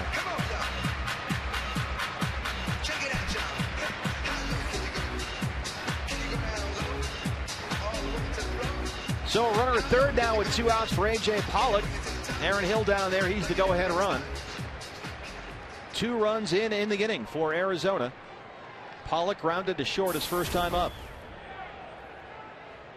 3 for 14 on the season so far. All 3 hits coming here on opening night.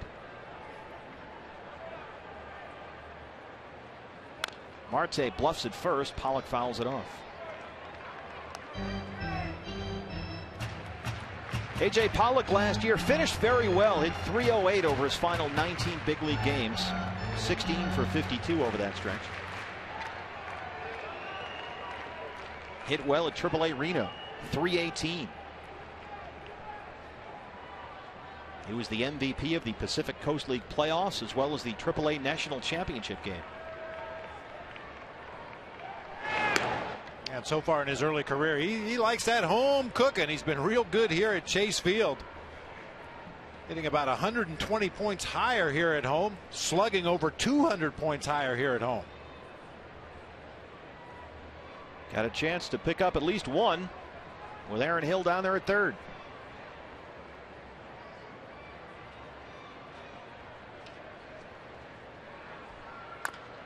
Another foul.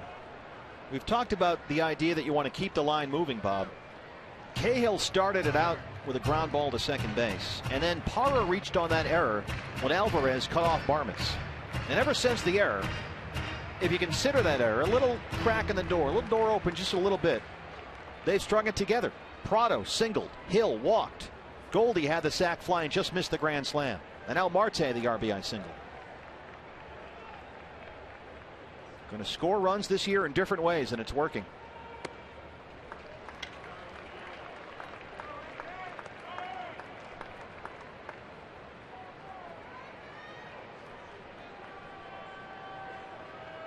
And that flight to Milwaukee after the big win here Wednesday night, that was fun. I don't think too many guys slept at all on that flight. A lot of guys talking about the game, talking about the upcoming series with the Brewers. Very excited. I don't think anybody could sleep on that flight. Everybody was up and moving around on the plane. The great thing was they were all engaged. They were having conversations. There were smiles, high fives. I mean, they looked like, I mean, Heath Bell came over to me and said, this is a special group. I'm telling you right now, it's a special group. There's Heath, the Heath Bell experience. Got the save last night. Here it is.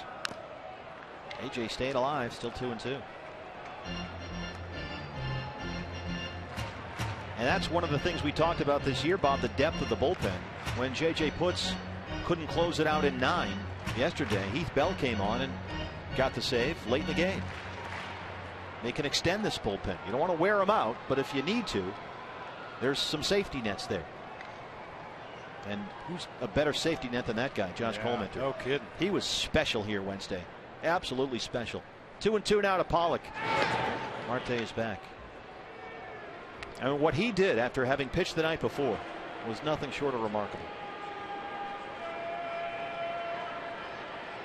Kirk Gibson said he kept turning to Charles Nagy when they kept sending Coleman back out there in that Wednesday game against the Cardinals. He said, you know, we're not going to hurt the kid, are we? And Nagy's, no, he's good. We stretched him out. And when a guy like Kirk Gibson, the way he played, is surprised and stunned that a guy can keep going back out there and make an effort like that, that's impressive. Yeah, if you can make an impression on Gibby with your willingness to go out there and go above and beyond what you normally do, you've done something. He really likes this team. There's the way they play for A.J. Pollock here. They're on the corners with 2 outs, the 2-2. Chopper, third base side. Alvarez has it. They go the short way, and that ends the inning. So the D-backs strand 2, but they get a couple of hits, including the first major league hit and major league RBI for Alfredo Marte. D-backs 1 in the second, 2 in the third. They've come back to tie it 3-3.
Game 2 of the D-backs Pirates series from the pool. Bob Bradley and I will broadcast the game from the pool. It's the annual pool game.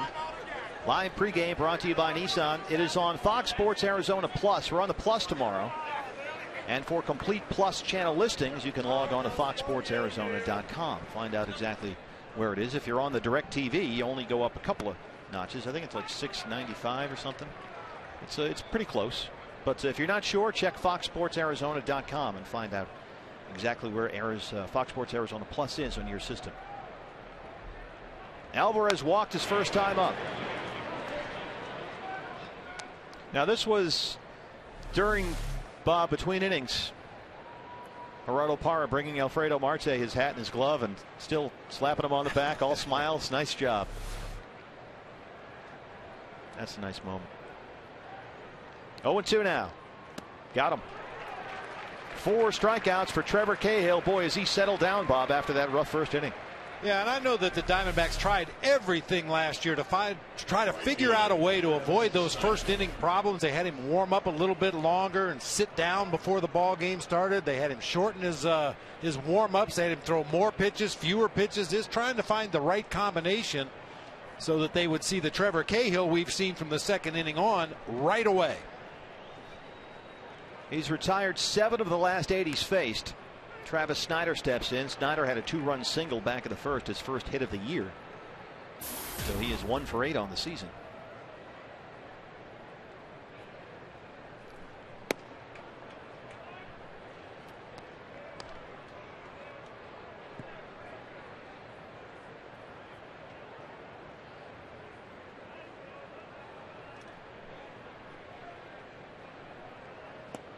Swing and a miss.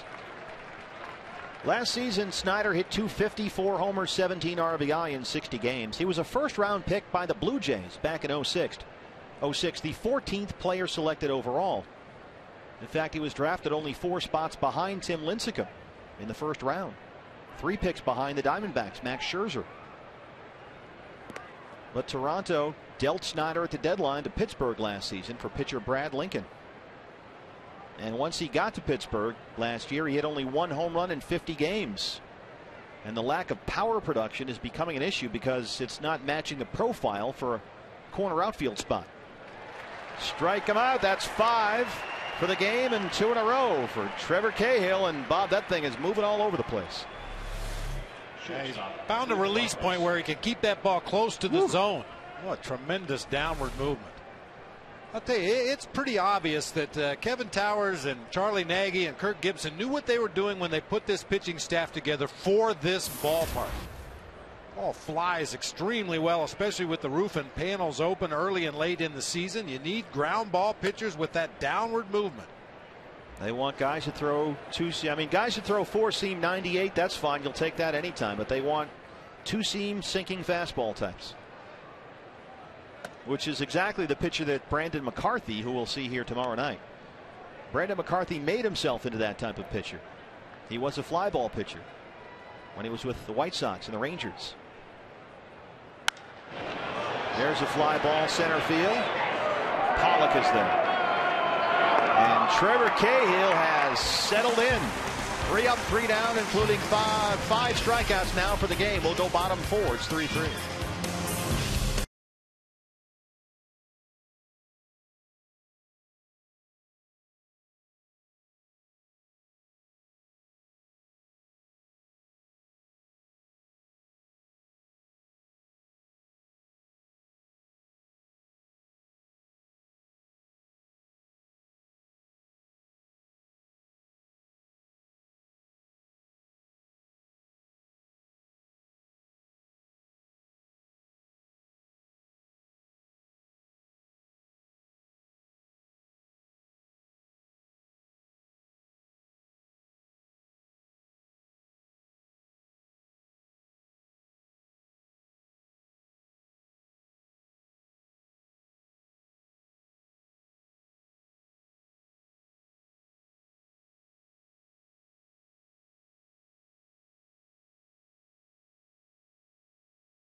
go is obviously we need will to catch two some, and we play 11 innings, travel day, so it's not that I'm happy or not happy. I'm pretty good, and hopefully I won't get in the game now. D-backs catcher Miguel Montero provided us with our Geico quote of the game. Last year, Miggy caught 141 games, led all major league catchers with 1,190 innings caught. And I asked him earlier today about what he thought about sitting out, and I think he felt it was the right time. A lot of times he'll put up a little bit of an argument with Kirk Gibson, but I think he agreed to that maybe it was the best to take a day off. And he's great. He's got so much energy. He's been talking to Don Baylor. He's been talking to all the guys in the dugout. He's not kicking his feet back. He's very much engaged in this game, and like he said, he hopes he doesn't have to get in, because that means it's going to be a D-backs win. Guys, back to you. Thank you, Brad. Nieves, Pennington, Cahill. 7, 8, 9 here in the fourth inning. Fries. Go D-backs. Good snacks here. Making me hungry. Funny, Miguel Montero sitting out. Last year, he led the majors with 1,190 innings caught behind the plate. At one point, set a franchise record by starting 20 straight games at catcher. 136 starts last year for Mickey. 131 the year before. Says he takes a lot of pride in that. First base. It gets through for a base hit. Will Nieves is 2 for 2. Maybe Miggy's getting Wally pipped here. Wally Pip. Nice job by Will Nieves just to stay on that pitch.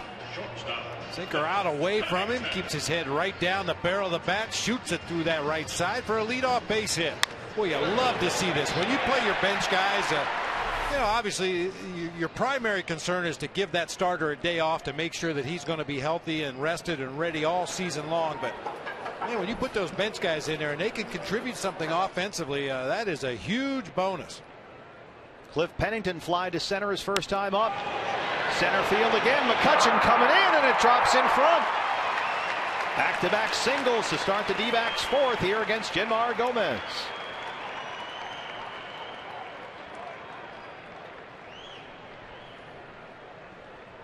You're just thinking about Miggy sitting on the bench today. I bet his teammates that are over there with him and the coaching staff are going to try to encourage Gibby to get him back in the lineup so he's not on the bench. He's driving us crazy. Steve Finley used to be that way. Guys on that 01-02 team used to say, please don't sit Finley. He's driving us crazy over here on the bench. Get him in the game. Cliff Pennington, Bob. It was a slow start for Cliff. 0 for 11 to start the season. But since then, he's gone 8 for his last 17. 8 for his last 17 for Cliff Pennington. Swinging a hot bat in that 8 spot. So now 2 on, nobody out for Cahill. He's just looked very comfortable. He lets the ball travel, get deep in the hitting zone, showing a real nice quick swing from the left side of the plate. Wheel play. Gomez going to play at third, and they get the force as Barmes comes over to cover the bag. And they get Nieves at third. Well defended there by the Pirates.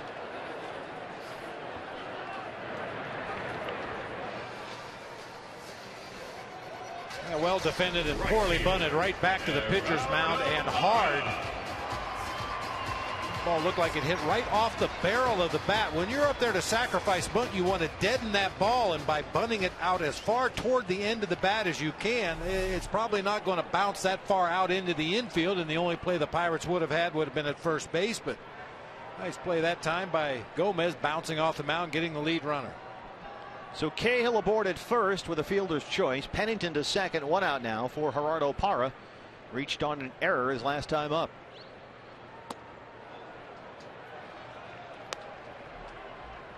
Parra 12 for 32 this year. .375.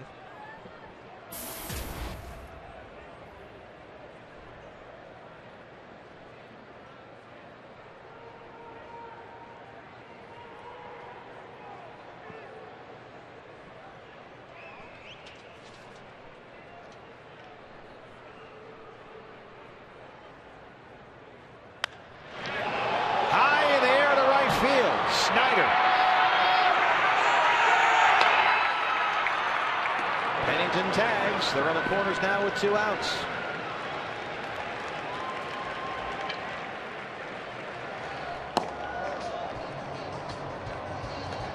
You wonder how long Genmar Gomez will go here, coming on in emergency relief of Wandy Rodriguez. Justin Wilson, left-hander, warming up in the Pirate bullpen. And just because of the way it came about, he was out there warming up on the field mound. Unlike most appearances that he's going to have this year, when you take your time, you warm up at your own sweet pace in the bullpen, and then you come into the ball game. So 2 outs now. They're on the corners here. Pennington on third, Cahill still on first. Martin Prado singled and scored his last time up.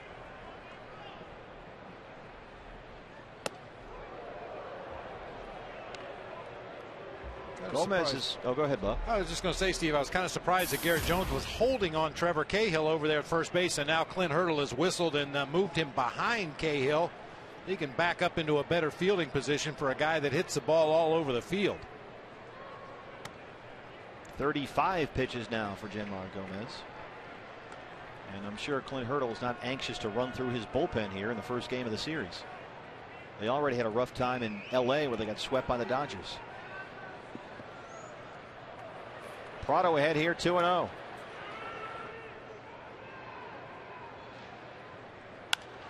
Right field, Snyder.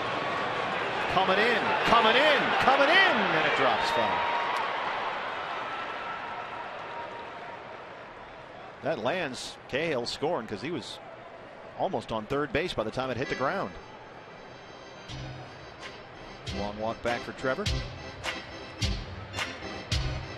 Trevor's even acting like a base runner, holding those gloves in his hand. We talked about that before, jamming your hands or fingers or wrist on a slide into one of the bases, and that's one way you can avoid that. Either hold your batting gloves, or some guys just use a handful of dirt to make sure you don't put the hand down when you go into your slide. Forces you to make a fist, and that way you don't break any fingers sliding head first.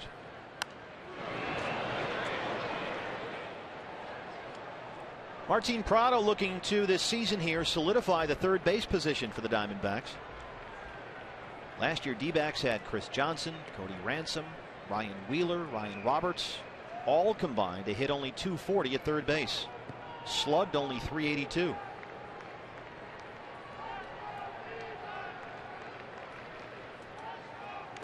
In the dirt, Russell Martin keeping Pennington at third.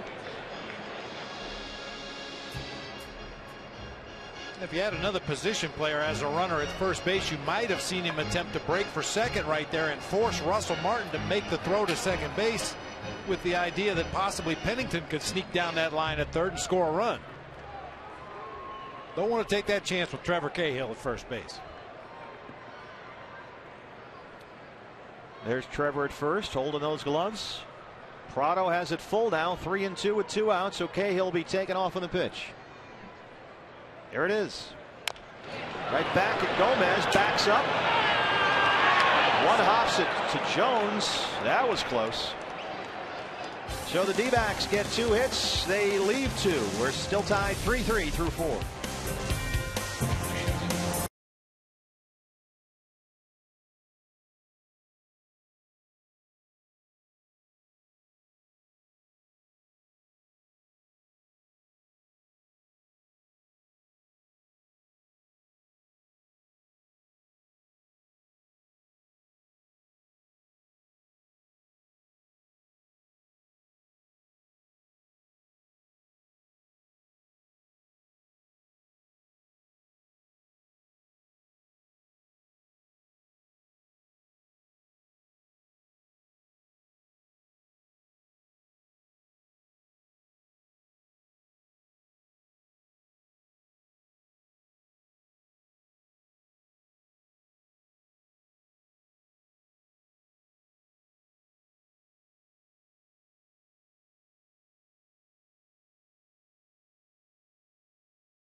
Brought to you in part by Ram Trucks, proud partner of the Arizona Diamondbacks. By Scottsdale Healthcare. Get back in the game with Scottsdale Healthcare Orthopedic Services.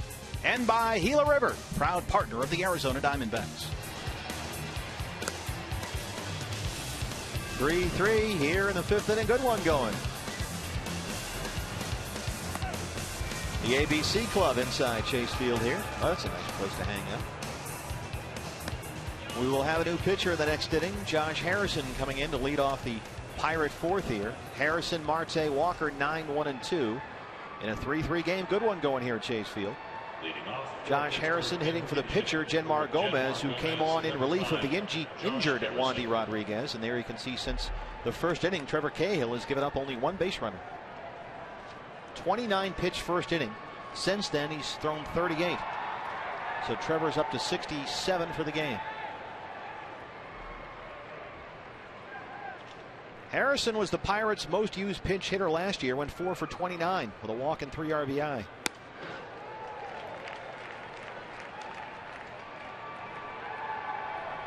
Trevor Cahill has given up one base runner since that first. It was a walk to McCutchen back in the third. He has 5 strikeouts tonight. Chopper foul third base side.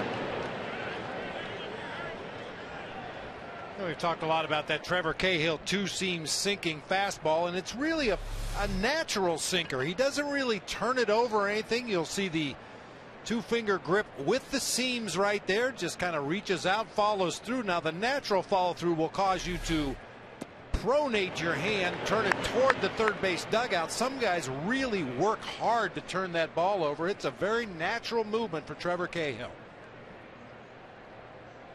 1-2 to Harrison. Struck him out. That's 6 for Trevor Cahill. 4 of them looking. Left fielder, Starling Marte. When you're catching a sinker ball pitcher, it's so important that you put your glove where the ball's going to end up and not track it. And by that I mean when the ball comes out of Trevor Cahill's hand, it was out of the strike zone that time, away from the right-handed hitter. But the tailing sinking action brought it back to the corner. That's where Will Nieves kept his glove. The ball hit it, and they got the call. Starling Marte singled and scored in the first, struck out looking in the second. 1 for 2, 7 for 25 on the year. The Pirates leadoff man. Trevor Cahill said this spring that frankly he still wasn't sure if his arm slot and release point were where they'd normally be or where it's most comfortable for him.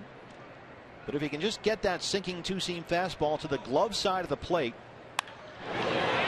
Foul. Fair ball. Paul Emmel says fair ball. It gets trapped in the corner. Marte has 3. That one was down there on a bullet. Starling Marte 2 for 3. I mentioned that Marte's been one of the hottest hitters, or the hottest hitter for the Pirates recently. Boy, he turns that one around. That sinker was elevated just a little bit, put it right on that third baseline, and Alfredo Marte, waiting for that ball to ricochet out of the corner, had to go in and chase it all the way. It hit one of the pads and stayed right there on the sidewall. That allowed the speedy Starling Marte to go into third base on his belly with a triple.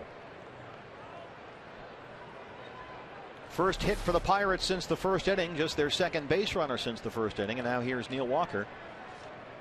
Marte, the go-ahead run at third, and 1 out. Walker has twice flied out to left. Infield way in on the grass here. Aaron Hill's almost to the pitcher's mound.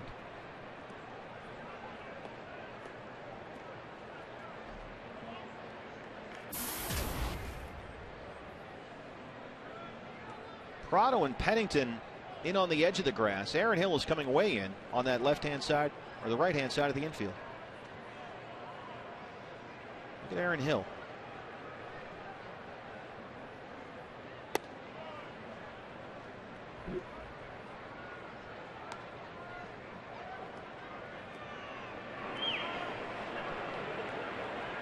Shot from high above the pool. Will be down there tomorrow night, broadcasting the game from the RamTrucks.com pool area.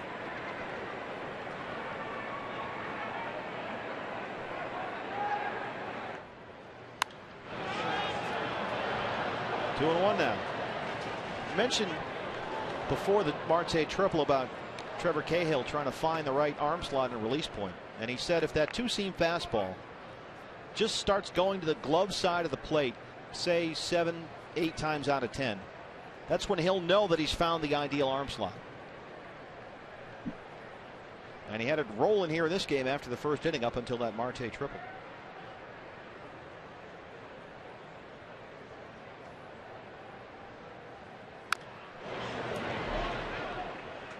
Boy, that thing is moving.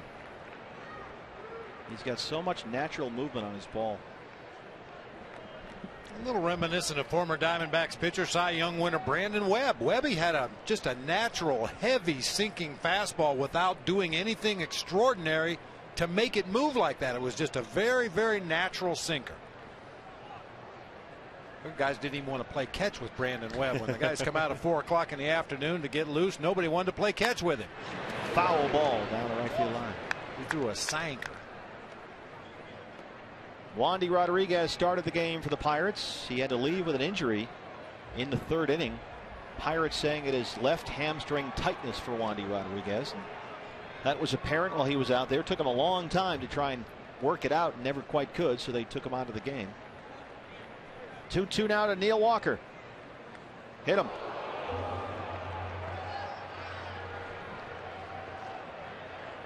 First and third now with one out for the Pirates.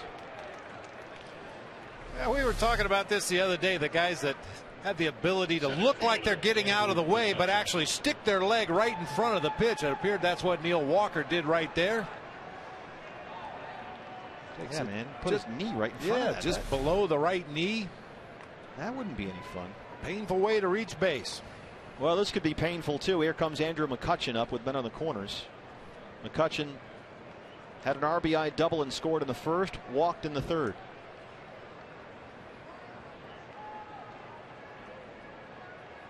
Six for 22 on the year.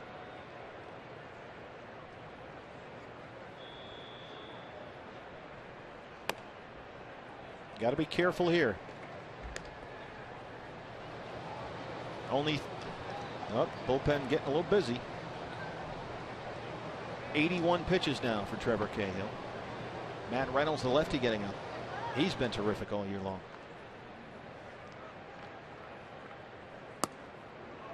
1-1 now. 3 players in the majors last season hit at least 30 home runs and stole at least 20 bases. Mike Trout, Ryan Braun, and Andrew McCutchen. Here's Matt Reynolds. Came over in the offseason from Colorado.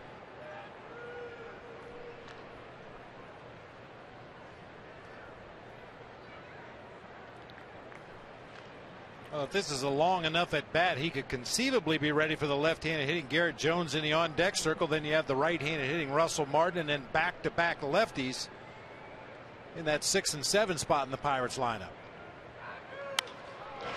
Right field. Parra's there. Here comes Harrison. Or Marte. Safe. Throw gets away from the Evis on the short hop. Pirates take the 4-3 lead. Walker stays put at first. A great effort by Gerardo Parra. Tried to stay behind that ball as best he could. He gets rid of it quickly right on line. Unfortunately, a little bit of a short hop for Will Nieves to handle there at home plate. Surprised he even made that a close play. Nice try. Starling Marte comes flying in. Garrett Jones now. He's grounded to first and flied out to center. 2 for 16 on the year. There's the Pirates leadoff man scoring the go-ahead run here in the 5th inning.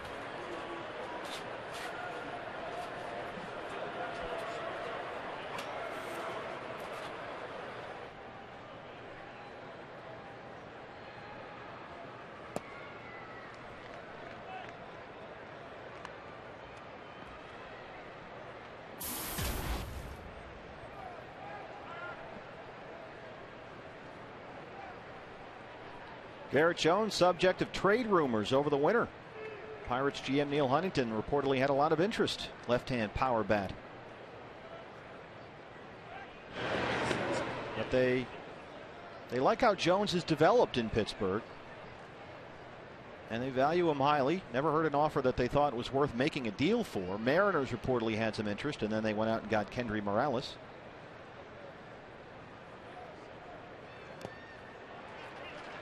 It's in the dirt, 1-2 now. Jones, a guy that's fly ball hitter, and at PNC Park with that short porch in right field, they figure he's going to hit some home runs that direction, either cheapies or bombs, either way. And he's got some versatility. Can play outfield, can play first base.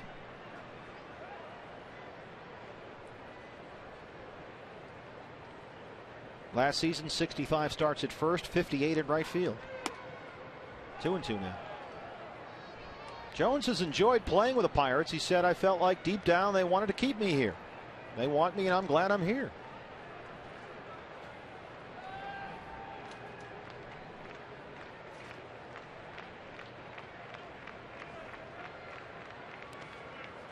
Nieves keeps it in front. There goes Walker in the second. It gets away from Pennington. Run in scoring position now with 2 outs.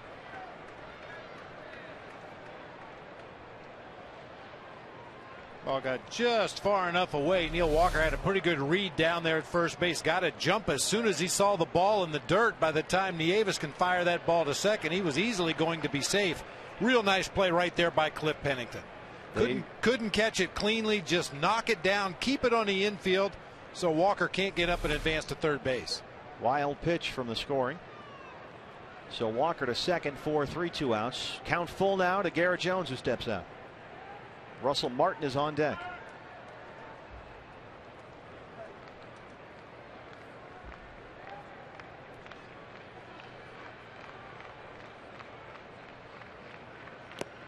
Struck him out.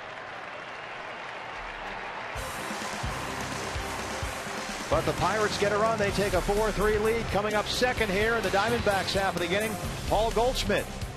In his last at bat, he just missed a grand slam. Goldie up next when we come back.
Fun times at the Ram Trucks pool. Great place to watch a game. Bob Brenly and I will broadcast from the RamTrucks.com pool area tomorrow night. Right now it's the...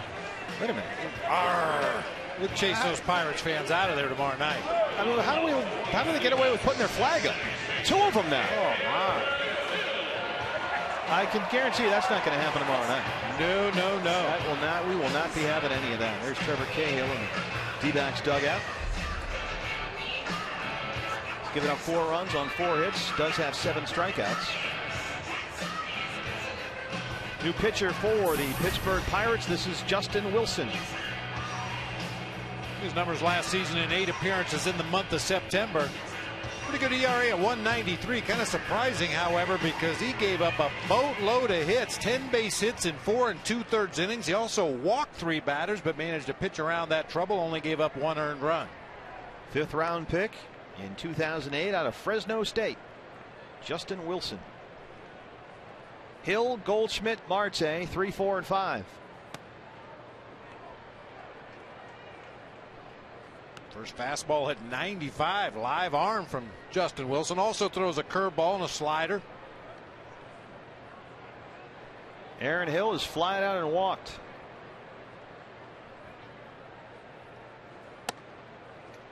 Two 2-0. Another 95. Lefty 95. That'll work. That'll work.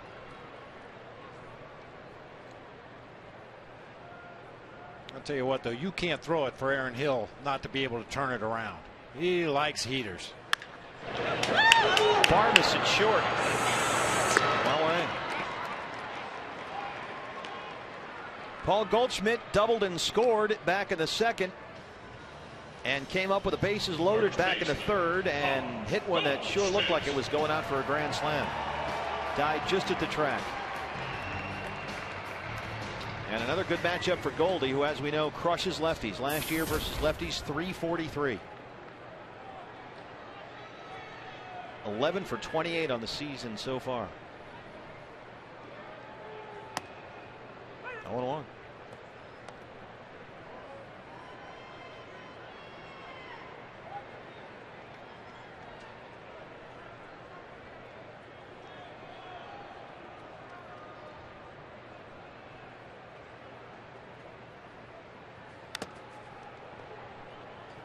Goldschmidt quickly down 0-2 here. Big difference from last season for Goldie. Last year he hit .238 through his first 6 games. 5 for 21 start. This season 10 for 27. Big difference.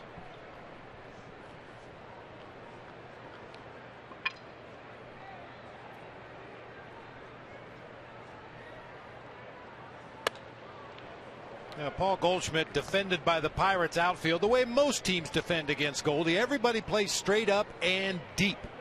He's got power to all parts of the ballpark. Doesn't have to pull it to do damage.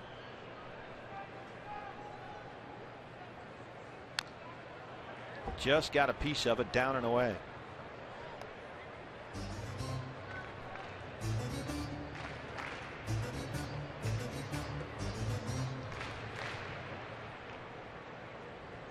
Paul Goldschmidt, born in Wilmington, Delaware, went to high school at the Woodlands in Texas.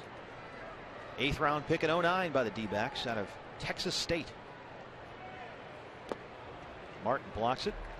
2-2 now. Goldschmidt back even. Goldie was the Southland Conference Hitter of the Year both in 2008 and 2009.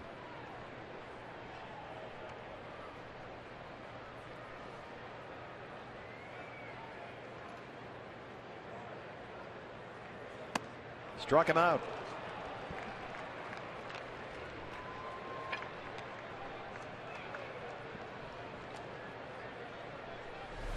Impressive so far for Justin Wilson. He's shown that explosive fastball in the mid to upper 90s. He's just shown his breaking pitches as waste pitches when he's been ahead in the count, but when he needs to throw a strike, he's got 95 in his back pocket. Alfredo Marte 1 for 2, grounded to a third his first time up. Last time up had his first major league base hit and RBI single. He can add him subtract too, Wilson here. Yeah, that one at 90 might have been a little bit of a cutter, maybe a really hard slider. Just a little bit of movement in on Alfredo Marte.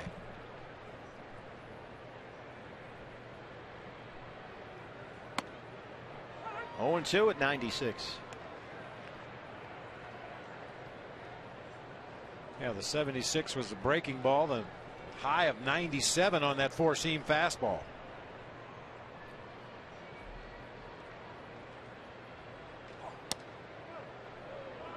Misses there.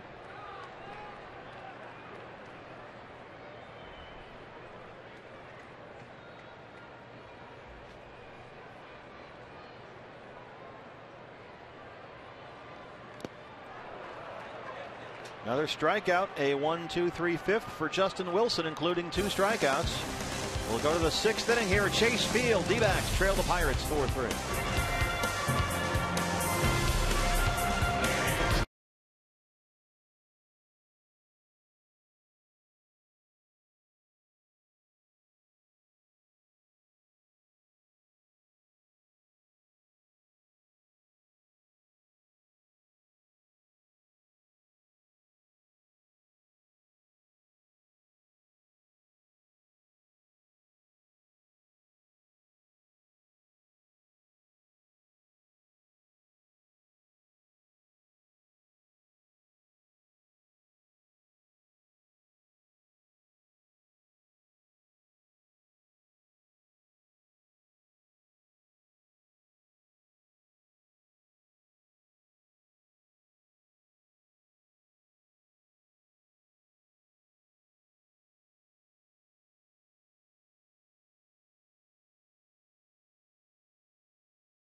Is brought to you in part by CenturyLink, your link to what's next, and by Jack in the Box.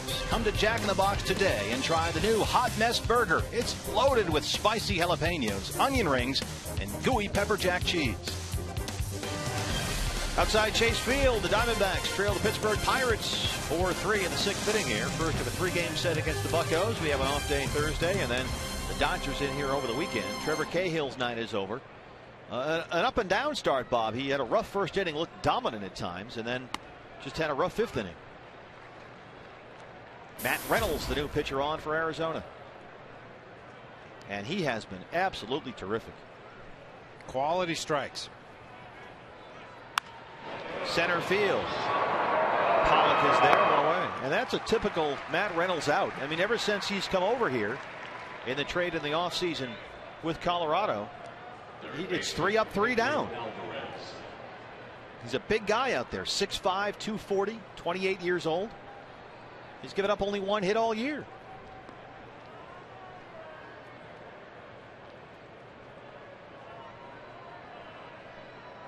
Pedro Alvarez walked in the 1st, struck out in the 4th. 2 for 23 on the year. And with Alvarez and Snyder here, 2 and 3 in the inning, Reynolds was the right choice. Both left-hand hitters.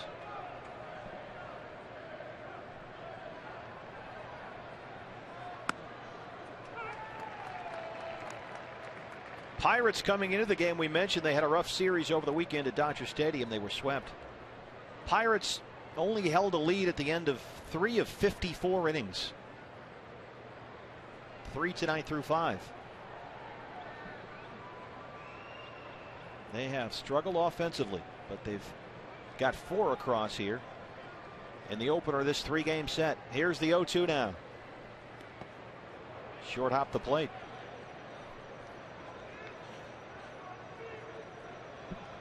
Matt Reynolds gutted it out pitching at Coors Field. His career ERA at home with the Rockies was 4.34. On the road, 3.33.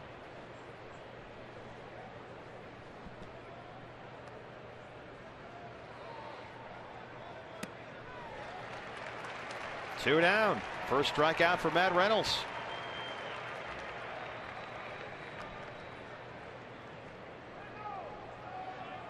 Right fielder Travis Snyder.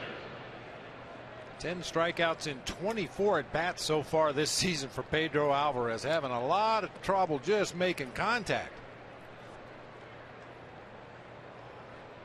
Well, he had 10 going in. Now he's up to 12. So he walked in the 1st, miraculously. So now he's got, let's see, 24 at bats, 12 strikeouts. Travis Snyder struck out his last time up.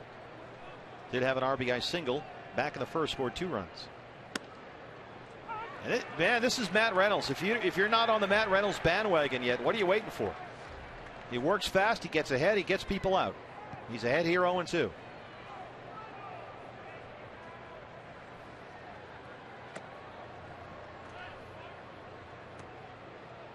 Kirk Gibson said earlier this year that between the 2 new lefties in the pen, Tony Sipp and Matt Reynolds, that Reynolds would be the guy he sees that would most likely go longer each appearance. In fact, Gibby said they wouldn't hesitate to stretch him out and maybe go 2 innings in an appearance. Tony Sipp, more of a 1-out guy. Misses away there, 2-2.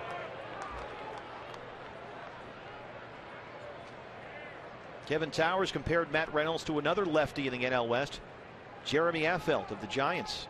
It's a good comp. Misses there, it's full. Clint Barmas is on deck. Toward says Reynolds is not just a situation lefty.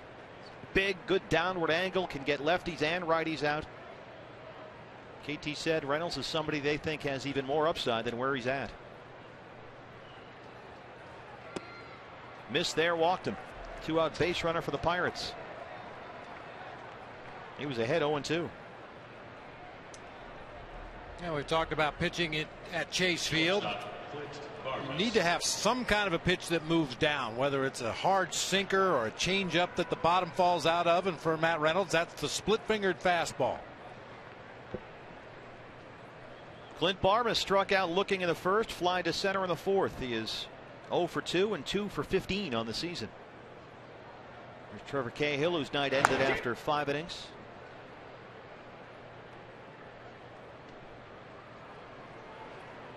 So I would describe that as 2 frustrating outings so far this year, Bob, for Trevor. I think he would describe him that way as well. But and for the most part, he pitched well in both of them. He just hit some bumps here and there, but they were big enough bumps to sort of derail him.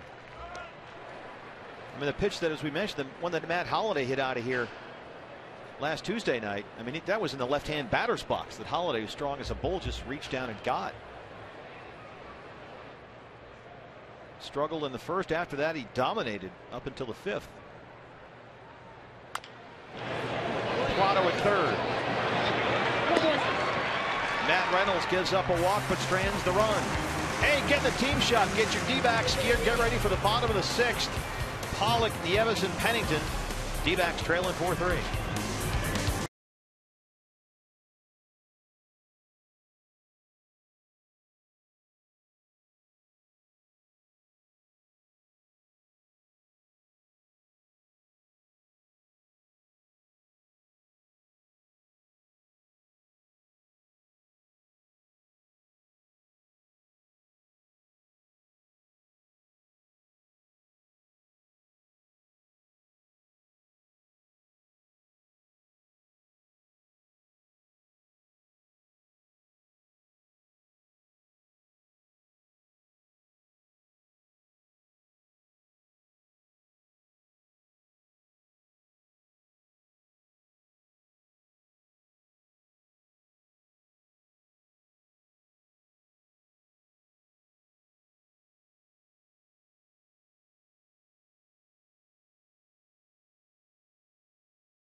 (4-3). Pittsburgh got 3 in the first against Trevor Cahill.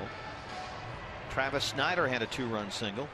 McCutcheon, an RBI double. After that, Cahill was dominant. Get some Cold Stone Creamery down there, Bob. Why not? That stuff is like kryptonite, man. Pollock, Nieves, Pennington. 6, 7, and 8 here in the 6th. A.J. Pollock has twice grounded out. 3 for 15 on the year. Justin Wilson back out there for his second inning of work. If you're just joining us, Wandy Rodriguez had to leave in the 3rd. Left hamstring tightness. Jenmar Gomez came on in relief. And this is Justin Wilson's second inning of work. There's Matt Reynolds after a solid 6th inning. Talking with pitching coach Charles Nagy. Pollock in the air. Right field, Snyder. One away. Oh, come on, Mitch. I mean, Bob and I are. Do we have a? I think, Bob, we need a Cold Stone runner. Can we, a guy that just runs down and gets us some Cold Stone? I think that can be arranged. I mean, come on. How can you not eat that? Dennis? No, he's like, Put your shoes back on, Dennis. BB has an open wallet policy. We've got a job for you. Yeah, that stuff is good. Will Nieves getting his first start of the year and making the most of it. So far, Will is 2 for 2. A couple of singles, had an RBI back in the 2nd.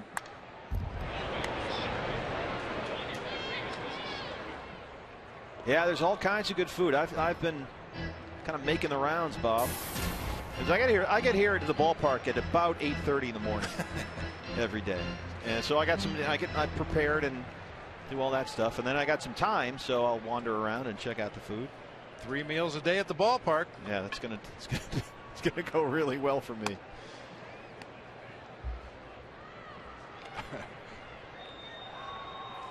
Ooh. There it is. Got the waffle cone inside the cup. That's nice. Next level is what that is. Yeah, it is.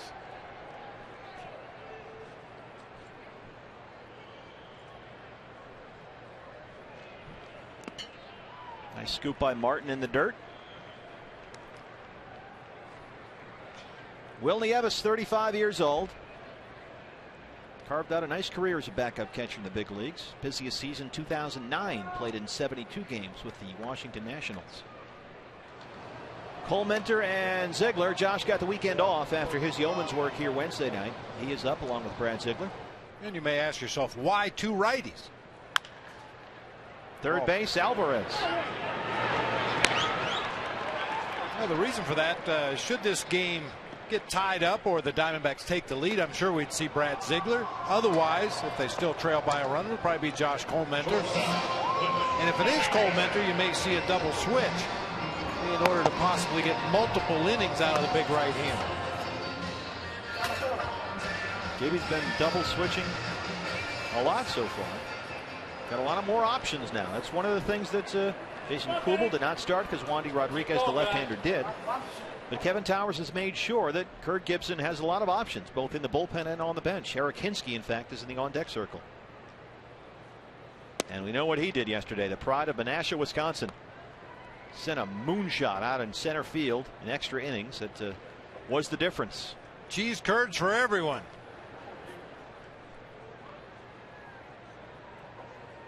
More on Hinsky. Let's go downstairs to Brad. Brad.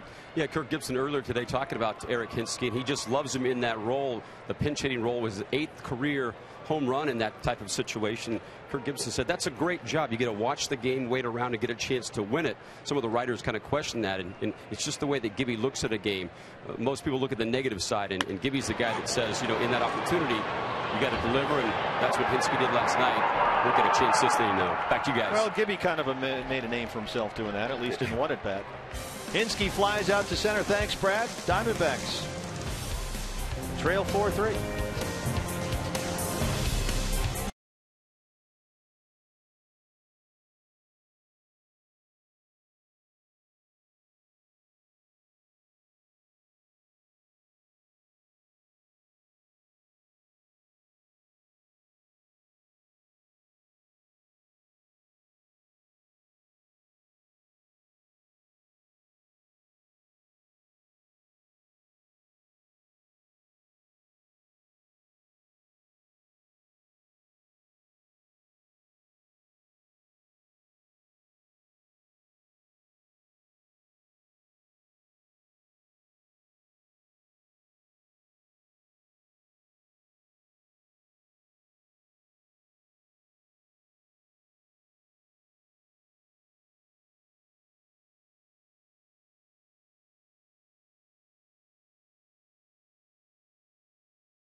top of the 7th. That's the line at the Cold Stone Creamery, and this is a long line. I mean, that stuff is so good that.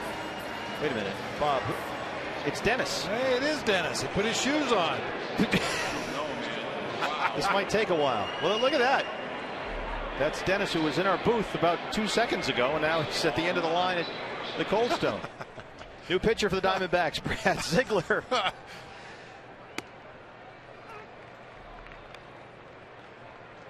Justin Wilson, the pitcher, will hit here in the 7th inning. Already pitched 2 innings in relief.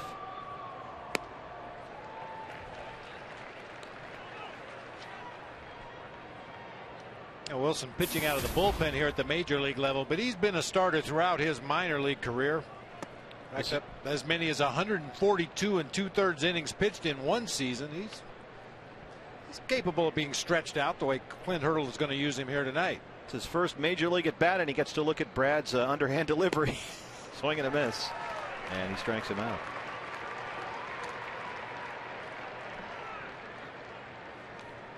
Saw Brad Ziegler over the weekend in Milwaukee. Left fielder Starling Marte.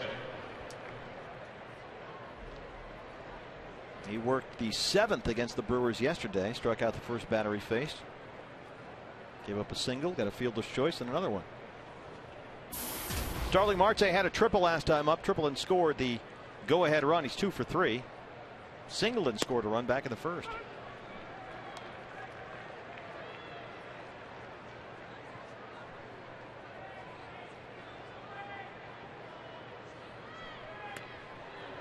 Marte last season 318 against lefties, 236 against righties.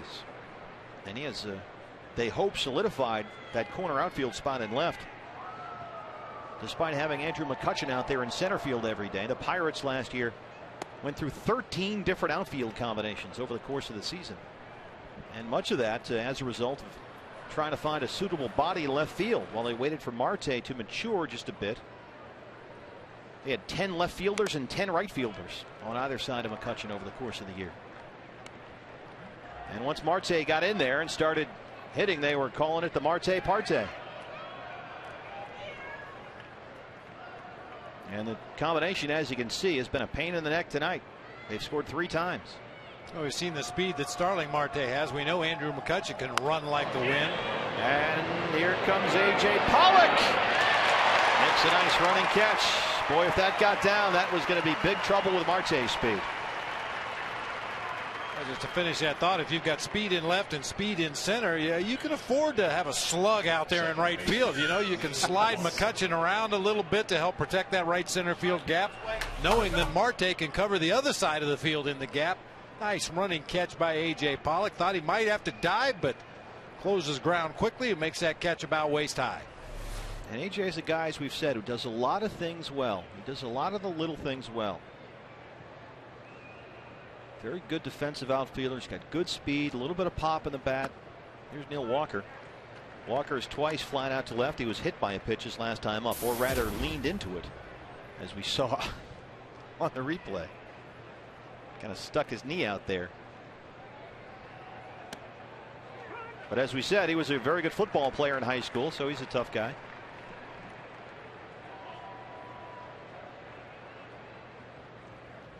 Last season, Walker split time between the 2nd and the 5th spot in the order.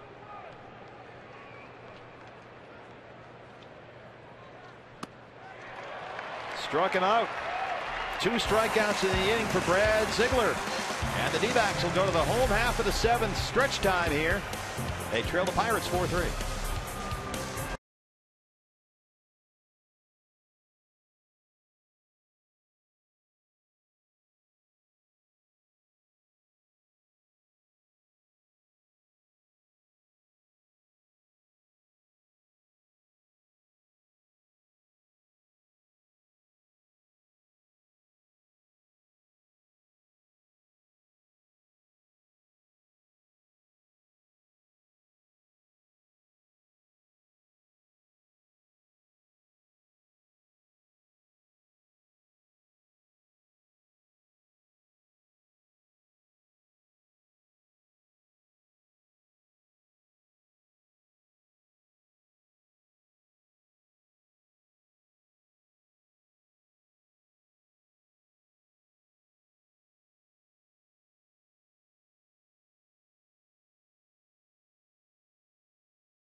D-backs trail the Pirates 4-3 here in the 7th. Time to answer the AT Twitter poll question. Your favorite moment from the first week of the season? 39%. Why not Cliff Pennington's walk-off hit in the 16th inning? 5 hours and 32 minutes. Joe Borowski with us now in the booth up here. As Eric Hinske steps in, he'll hit for the pitcher. Excuse me, right back to Wilson. One away. Joe, what'd you see that happened to Trevor Cahill today? Because for a while he was really dominating there. Yeah, this is something that plagued him all of last year. He had a trouble in the first inning. They tried everything for him to get out of that. And I actually noticed something in that first inning, and we're going to talk about it in a post game. There was one point in that inning that I thought changed the whole dynamic of that inning. And not to give too much away, but it's actually my belief on the result of the 3 runs in that inning. So. Wow, all right. It's actually something interesting. That's what we call a tease in the business. Gerardo Parra has had a sac fly, reached on an error, grounded back to the pitcher. Hey, how's Dennis doing, by the way? Now, is Joe getting some? Oh, he finally made it to the front. Wait, tell him we need one more. He went waffle cone, Bob. Yeah, I need to eat that. I think he crowded in the line there myself. He told him he knew Joe, so they let him move right up to the front of the line. He teaches big time to everybody, is that it? Yep. Yeah. There's the bullpen situation. Josh Colementor still throwing. David Hernandez was up. There's Cole. There's David. Sort of calmed it down now. Parra came into today tied with the Reds' Todd Frazier for the NL lead with 12 hits.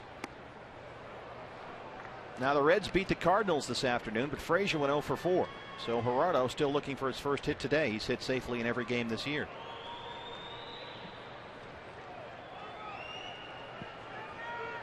Joe, this guy has quickly become a dangerous guy to throw to because he covers all areas of the plate. He sure does, and he's not afraid to go the other way with the ball either. Right there, yeah, he's not in dead pull mode, so he's going to hit it where it's pitched. He's hitting everything they throw him, up and in and down and away. He can cover both the corner there, and that makes you the most dangerous hitters are the guys who can cover both sides of the plate. I know as a pitcher, you know that's the kind of guys you didn't want to face. The guys who could spoil the tough pitches and they somehow put some pitches in play. Hit him. So Gerardo has reached on an error, and now he's been hit by a pitch. That's the D-backs' first base runner tonight against Justin Wilson, who's working his 3rd inning. Third baseman, Martin Prado. Prado 1 for 3, singled and scored back in the 3rd. 10 for 35 on the year, and that's the defense for the Pirates. Boy, and anytime you see that big hole on the right side of the infield, you know Martin Prado is thinking that way. If he gets a pitch from the middle of the plate away, he's likely to guide it through that hole on the right side. And there's a lot of room over there because Walker's really close to the bag at second. I mean, look at that gap right there.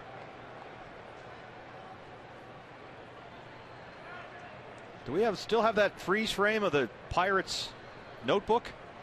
Because I mean, Prado goes to right field all the time. They might have, maybe it's a misprint. Good pitch there. Now let's see what Joe, have you seen this? This is where we're supposed to play. According to this, they're playing Prado straight up. Second base, it says up the middle. I mean, you see under the also eligible column. And Martin Prado's slot in the lineup, the second baseman, cheat up the middle. Thank you. That's some good spy work right there. Yeah, we got a lot of spies everywhere. Some of them in the ice cream line, but where's Dennis, by the way? Oh, coming into the booth. Ooh, look at this.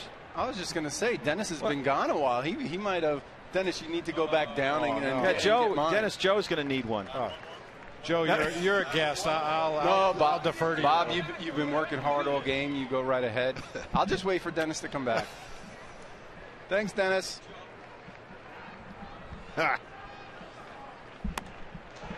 Did he go? No, we did not, says Clint Fagan. 2-2 now to Prado. Parra on with 1 out. D-backs trail 4-3. Pittsburgh got 3 in the first. Diamondbacks answered. 1 in the second on Nieves' RBI single. 2 in the third on RBIs by Goldschmidt and Marte. That was Alfredo Marte's first major league hit. Parra holds in the air, foul right side. Now here's the trouble. That Dennis put so much of this stuff in here. It's going to melt by the time I can actually eat it. See, this is. Dennis, we got any napkins? Send them back down. Just send them back down. Oh, he's getting Joe's. This is low fat, right? Yeah, absolutely. Just like the Seinfeld episode. No, it's low fat.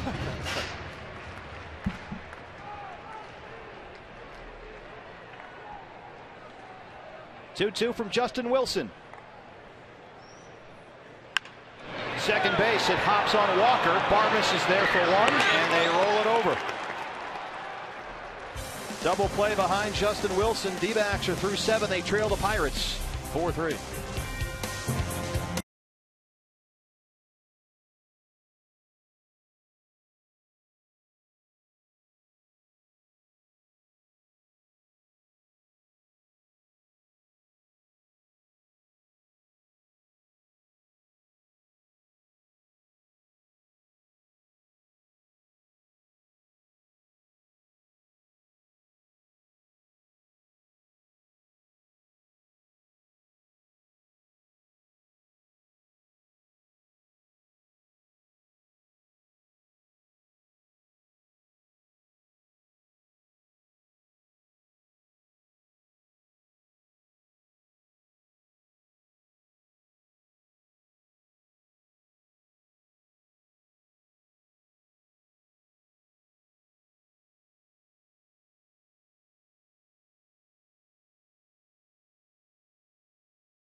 For 3 here in the game. Here's our APS Energy All-Star, and it's Andrew McCutchen.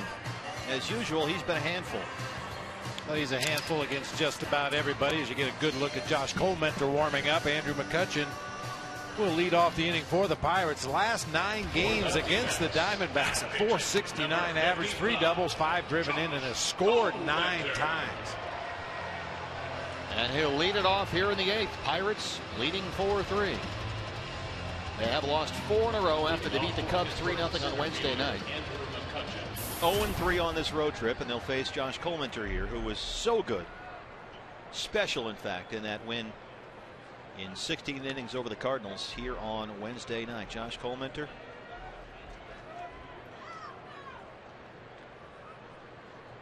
Six and 2/3 already. McCutchen first pitch swinging, fouls it off. Colementor threw 78 pitches here Wednesday night. Worked 5 innings, and that's after throwing 24 pitches the night before. McCutchen 1 for 1. RBI double back in the first. He's walked. He's got a sacrifice fly RBI in the 5th.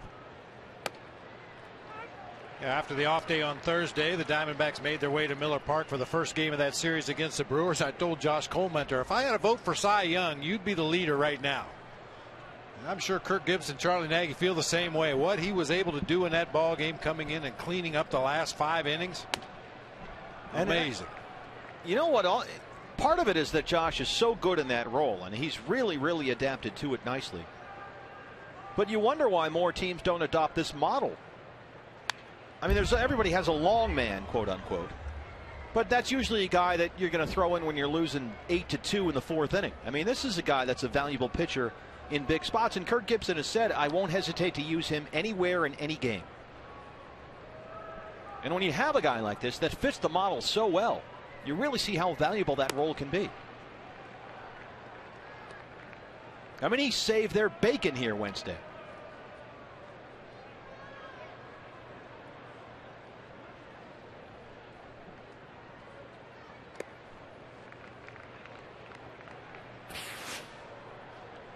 There you see his numbers. This is just as a relief pitcher.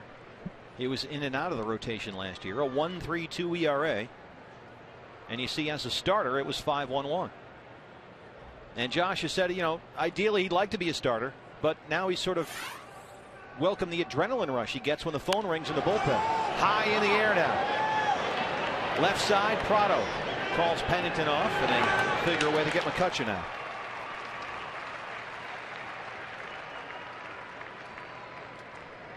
Big first out. Always a key to get that first out of any inning, but especially a guy that's capable of stealing a base or scoring from first on an extra base hit, and certainly Andrew McCutchen can do that. Garrett Jones steps in now. He is 0 for 3, struck out his last time up. 2 for 17 on the season.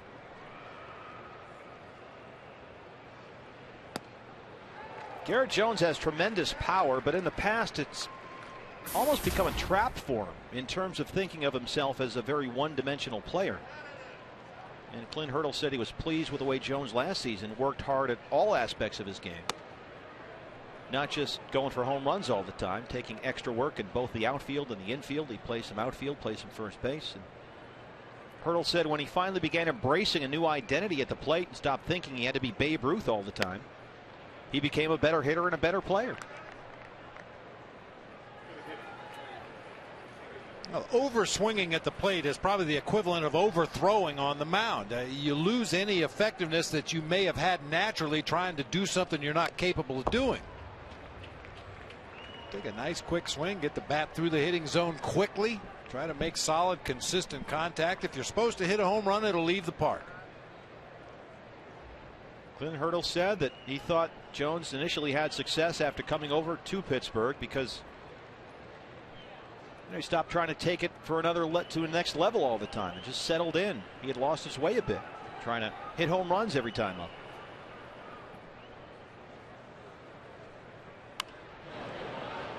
Jones,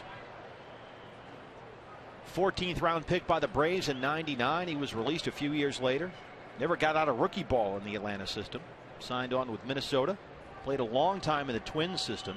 Full season of AA. He was a New Britain Rock Cat. 4 full seasons at AAA in Rochester. And he laces one to right field. It's gone for a home run.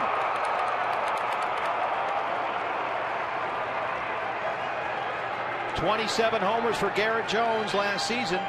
20 while batting cleanup. There's a cleanup home run. It's 5-3 Pittsburgh. And there was that quick swing that produces a lot of power. He didn't try to muscle this ball, just dropped the bat head on it. Got out of here in a hurry. That's a swing the Pirates want to see Garrett Jones use all season.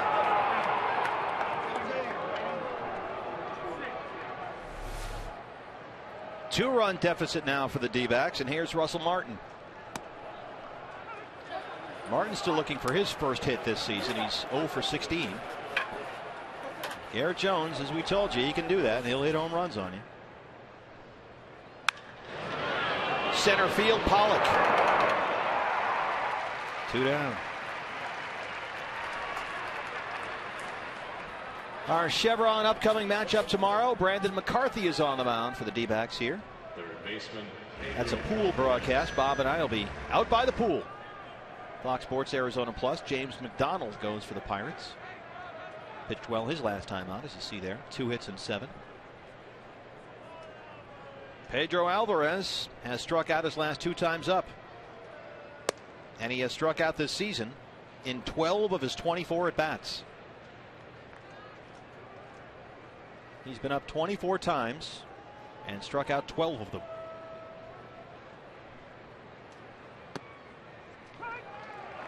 And that's the reason why he's frustrated the Pirates organization and their fans a bit, because there's a ton of raw talent there.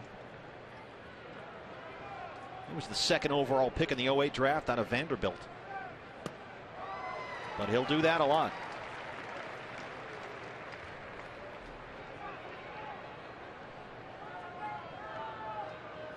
Just kind of caught in that bad place right now, swinging at a lot of bad pitches, taking a lot of hittable strikes.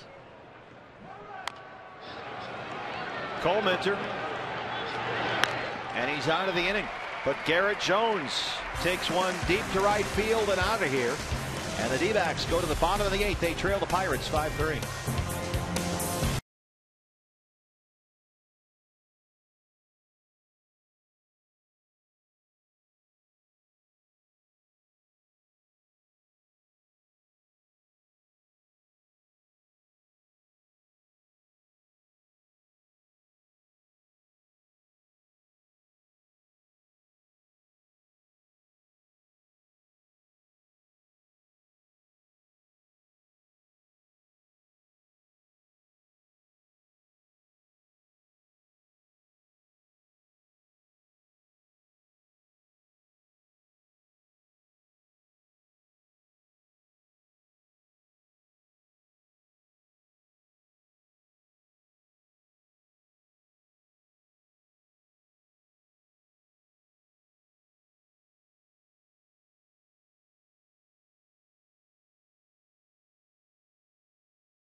Five-3, bottom of the 8th here. Hey, baseball is back. No better time to become a season ticket holder, and you can choose the ticket plan that's right for you.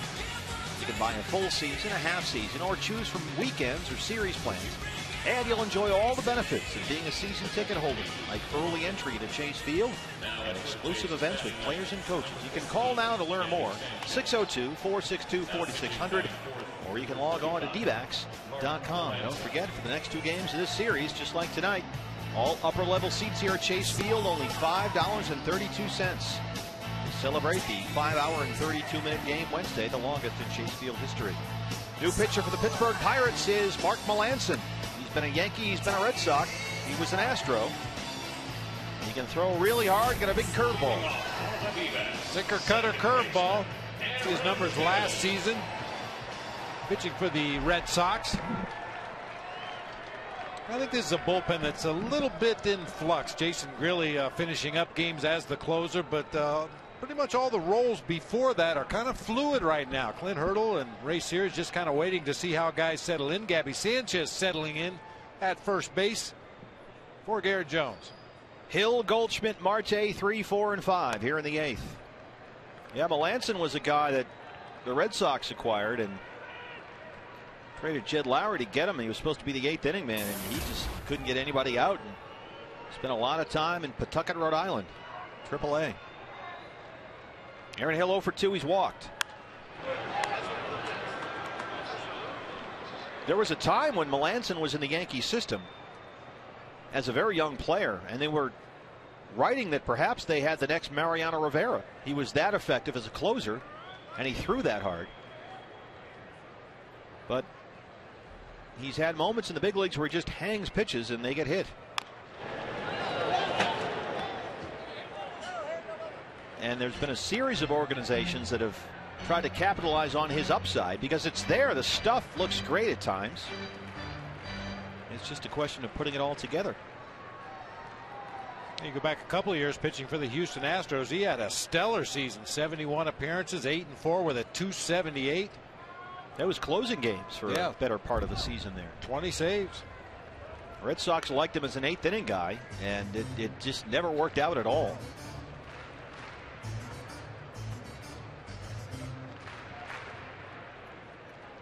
But he's ahead here, 1-2 on Aaron Hill. Aaron 3 for 6 yesterday, had the home run late in the game.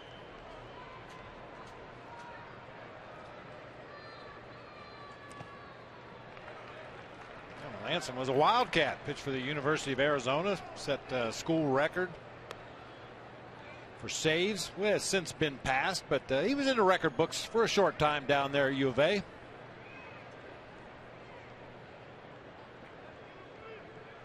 It's interesting when if you're thinking fastball, he can drop that big curveball in there on you.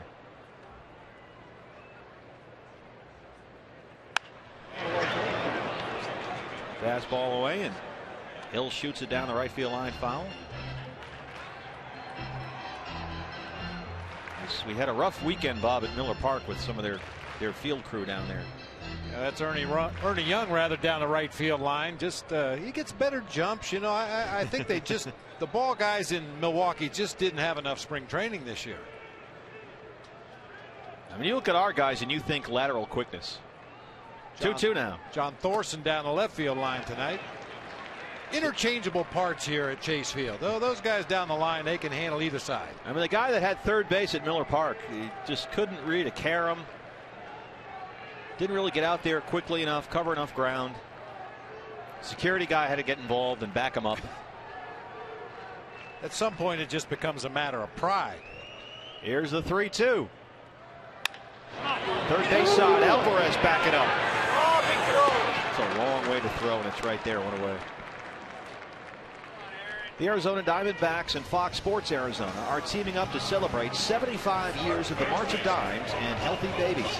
Please join us now in helping this cause by donating. You can do so at dbacks.com/healthybabies. Look at the pool area. Bob Brentley and I will be out there tomorrow night broadcasting from the pool. It's the annual pool game. Pirates fans have taken that thing over. We'll take care of that tomorrow. Paul Goldschmidt. Goldie doubled and scored back in the second. Had a sacrifice fly in the third with the bases loaded that we thought for sure was heading out of here for a grand slam. Just died right at the wall. Struck out his last time up.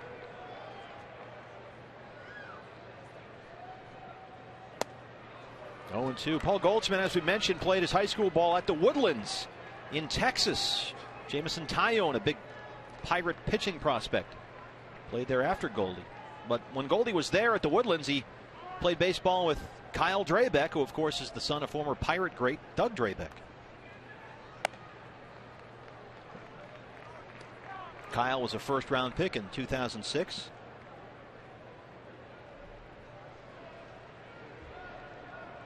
Goldie was a 49th round pick of the Dodgers then, but he thankfully elected to go to Texas State instead.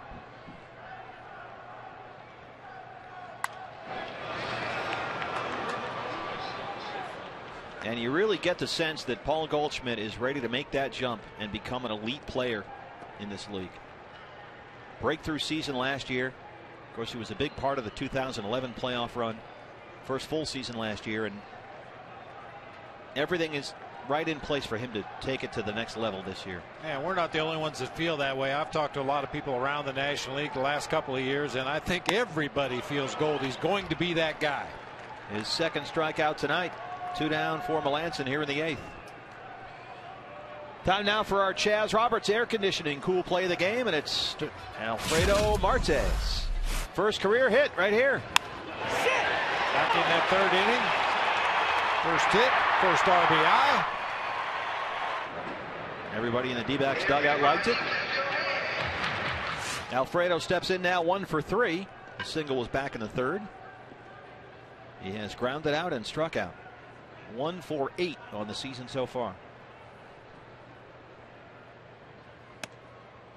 0-1.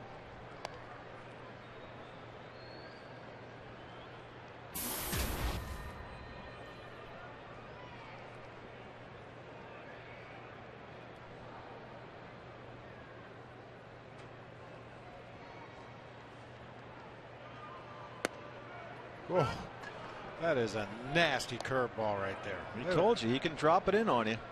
Talking earlier about that 12-6 curveball that breaks straight down. The old timers used to call that a drop ball. Starts about letter high, ends up at the knees.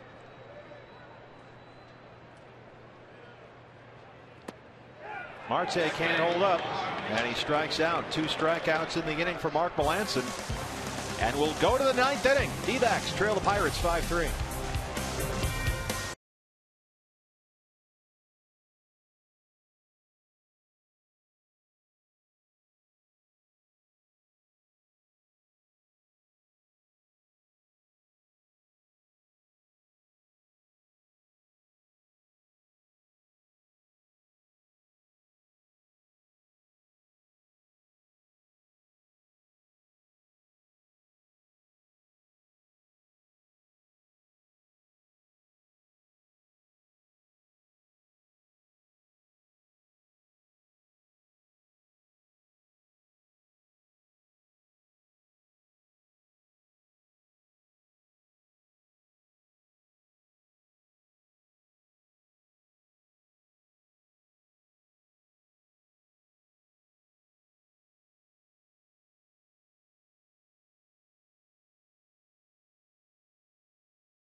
Dropkick Murphys kicks off the 9th inning here. Josh Colmenter back out there. D-backs trail the Pirates 5-3.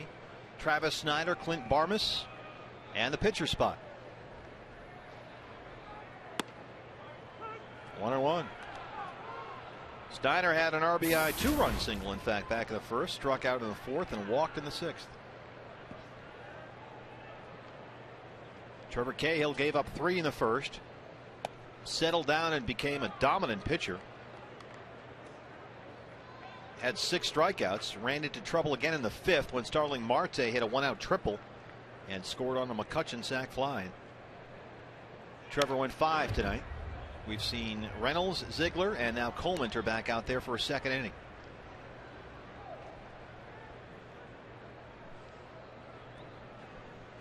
Pirates, of course, had a closer last year that was really effective, Joel Hanrahan. They traded him to the Red Sox, and now Jason Grilli has the closer's job here. Didn't get any opportunities over the weekend at Dodger Stadium. Pirates lost all 3 games, but Grilli is up and throwing. Struck him out. Hey, MLB.TV is celebrating 11 years, so you can join the millions of fans who subscribe today. Watch every out-of-market game live online or in HD quality with MLB.TV Premium. Visit MLB.TV today. It's baseball everywhere. Tremendous service. Clint Barmas 0 for 3. Struck out, flied out, grounded out. Barmas 2 for 16 to start his season. Or as he's known on New York Sports Talk Radio, Clint Barmas. Barmas. I like Barmas. Here's Clint Barmas.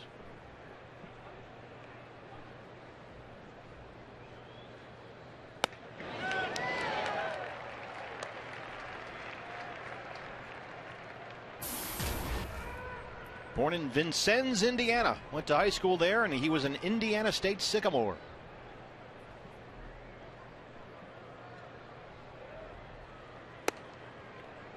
Tenth round pick by the Rockies in 2000. Played parts of 8 seasons in Colorado, where D-backs fans saw lots of Clint. Hit .254. 1 season in Houston 2 years ago. Back for his 2nd year here with the Pirates.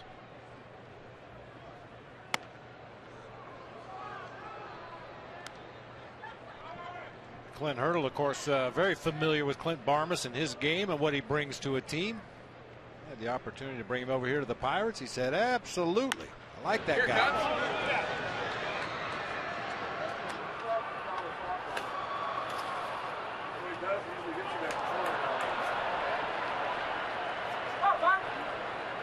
Clint Hurdle in the Pirate dugout.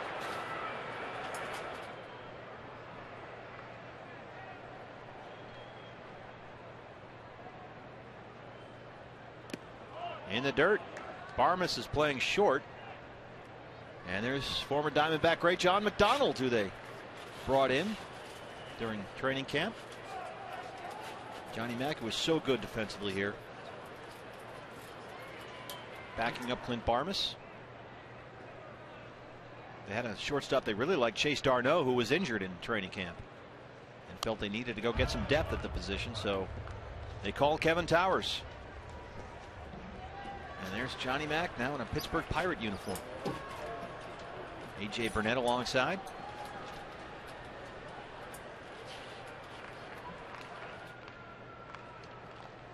Aaron Hill, former double play combo. John McDonald. Both here in Arizona and with the Blue Jays. And Johnny Mack has appeared in 3 games so far this year for the Pirates. Only 1 at bat.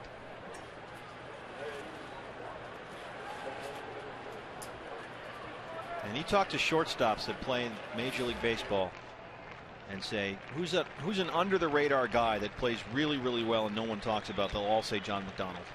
Struck him out. Back-to-back strikeouts for Josh Colmenter. 2 down here in the 9th. Colmenter has the ability to throw that 87, 88 mile an hour fastball right by good fastball hitters because he sets it up so well with the straight changeup. Some occasions Josh actually does what I call pitching backwards. You start slow with your off-speed pitches. You slow that batter's bat down just enough, and then that 88 mile an hour fastball looks like 98. Those are Josh's two big weapons, fastball change. Here's Gabby Sanchez, who came in to play first base, hitting in the 9-hole. And once again, he starts the sequence with a changeup, that time just off of the outside corner at 77.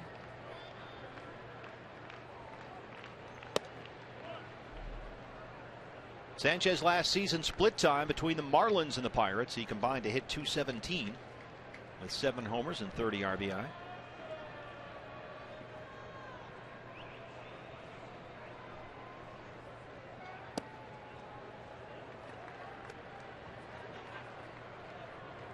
Sanchez, a University of Miami product, picked by the Marlins in the 4th round in '05.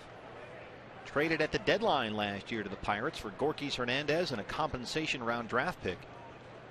Hit .241 in 50 games with Pittsburgh last year. 4 homers and 13 driven in. Here's the 3-0. Walked him. 2 strikeouts by Colementor to start the inning, and then 4 balls to Gabby Sanchez. And the Pirates, for them, this is an offensive explosion.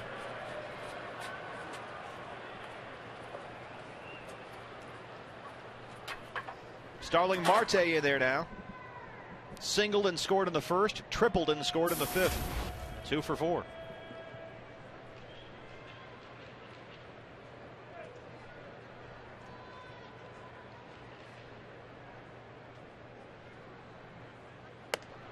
Marte played winter ball in the Dominican Republic and hit .304.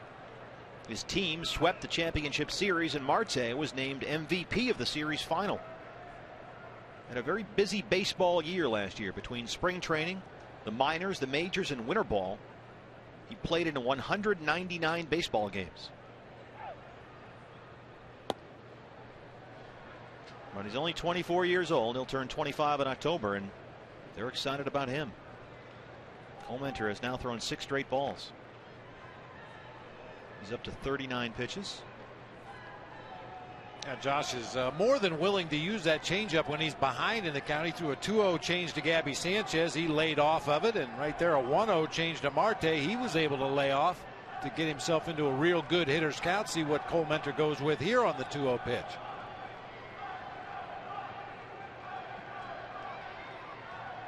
It's like a fastball away.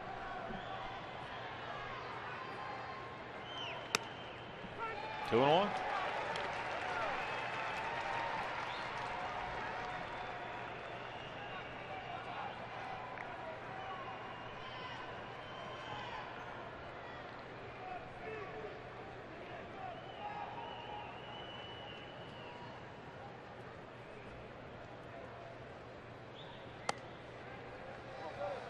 And he's got that Bob unusual motion. Yeah, usually when you talk about a deceptive motion, it's a lowered arm angle, but in Colementor's case, he exaggerates getting up over the top. A very pure delivery straight over the top.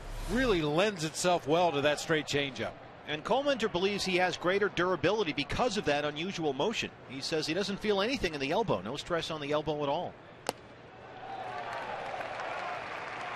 He's never had any arm problems, and he says that's because he throws so over the top. It's usually all shoulder, and he doesn't put any stress on the elbow. Colementor says he thinks it's easier to strengthen the shoulder than it is to strengthen the elbow because the shoulder has a lot more around it. It's Daniel Hudson coming off Tommy John surgery, continues to improve. Still hoping to be back sometime this summer. Working on the bubble blowing. 3-2 to Marte. There goes Sanchez at first, ball 4. 2 strikeouts and now 2 walks in the 9th for Josh Colementor.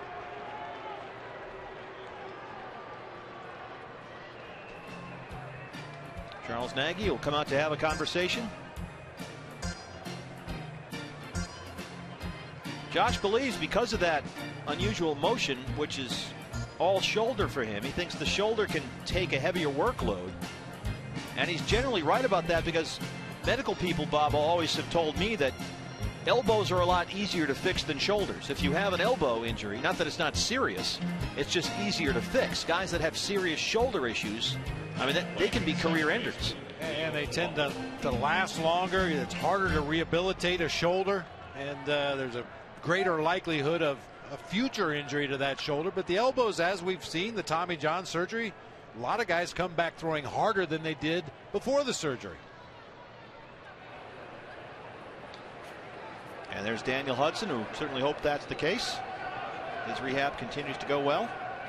Great training staff here, rehab staff. Adam Eaton behind him. He's got an elbow injury of his own. Neil Walker. Pops it up. Prado's there. Josh Palmenter strands 2. Bottom 9 coming up. D-backs need at least 2. They trail the Pirates 5-3.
Presented by Ram Truck, some infield defense, Bud.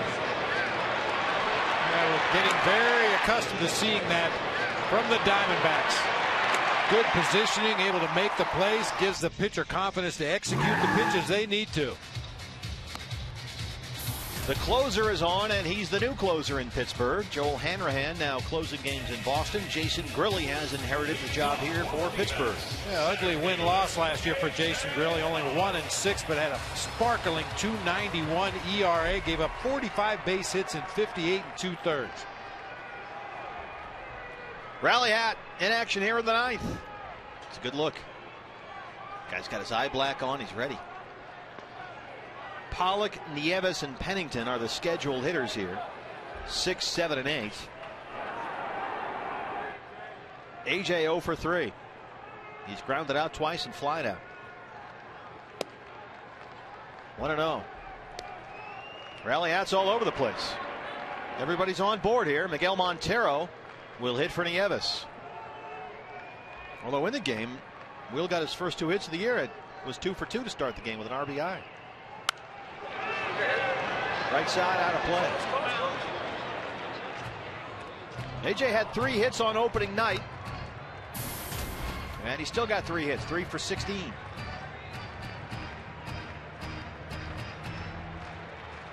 Trying to get a board, get that tying run to the plate here in the 9th against the Pirates closer.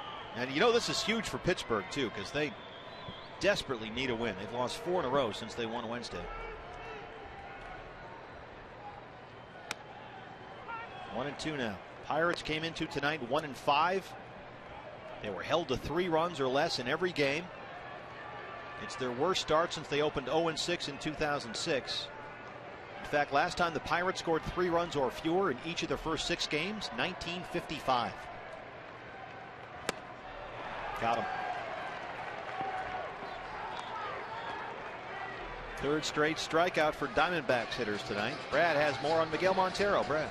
Yes, we heard from Miggy earlier in the game at our Geico quote, getting the day off and saying he didn't think he'd have to play tonight, but he is in to pinch hit, and I can tell you he's been energetic all night long. He's been back and forth inside, hitting in the cage, and just talking to, as I said earlier, Charles Nagy, Don Baylor. This guy, it's tough to keep him out of the lineup, and he gets his chance right here.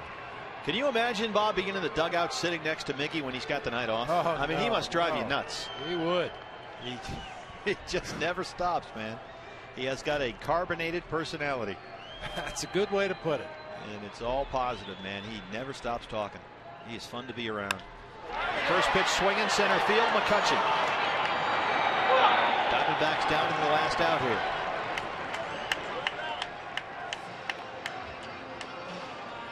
But Cliff Pennington is a good man to have up. Started 0 for 11, but since has been red hot. Had a single back in the fourth, 1 for 3, flat out twice. 14 runs in the 7th inning or later. Third best in the National League. Trying to get aboard. Jason Kubel is on deck if Pennington can reach here. 0-1.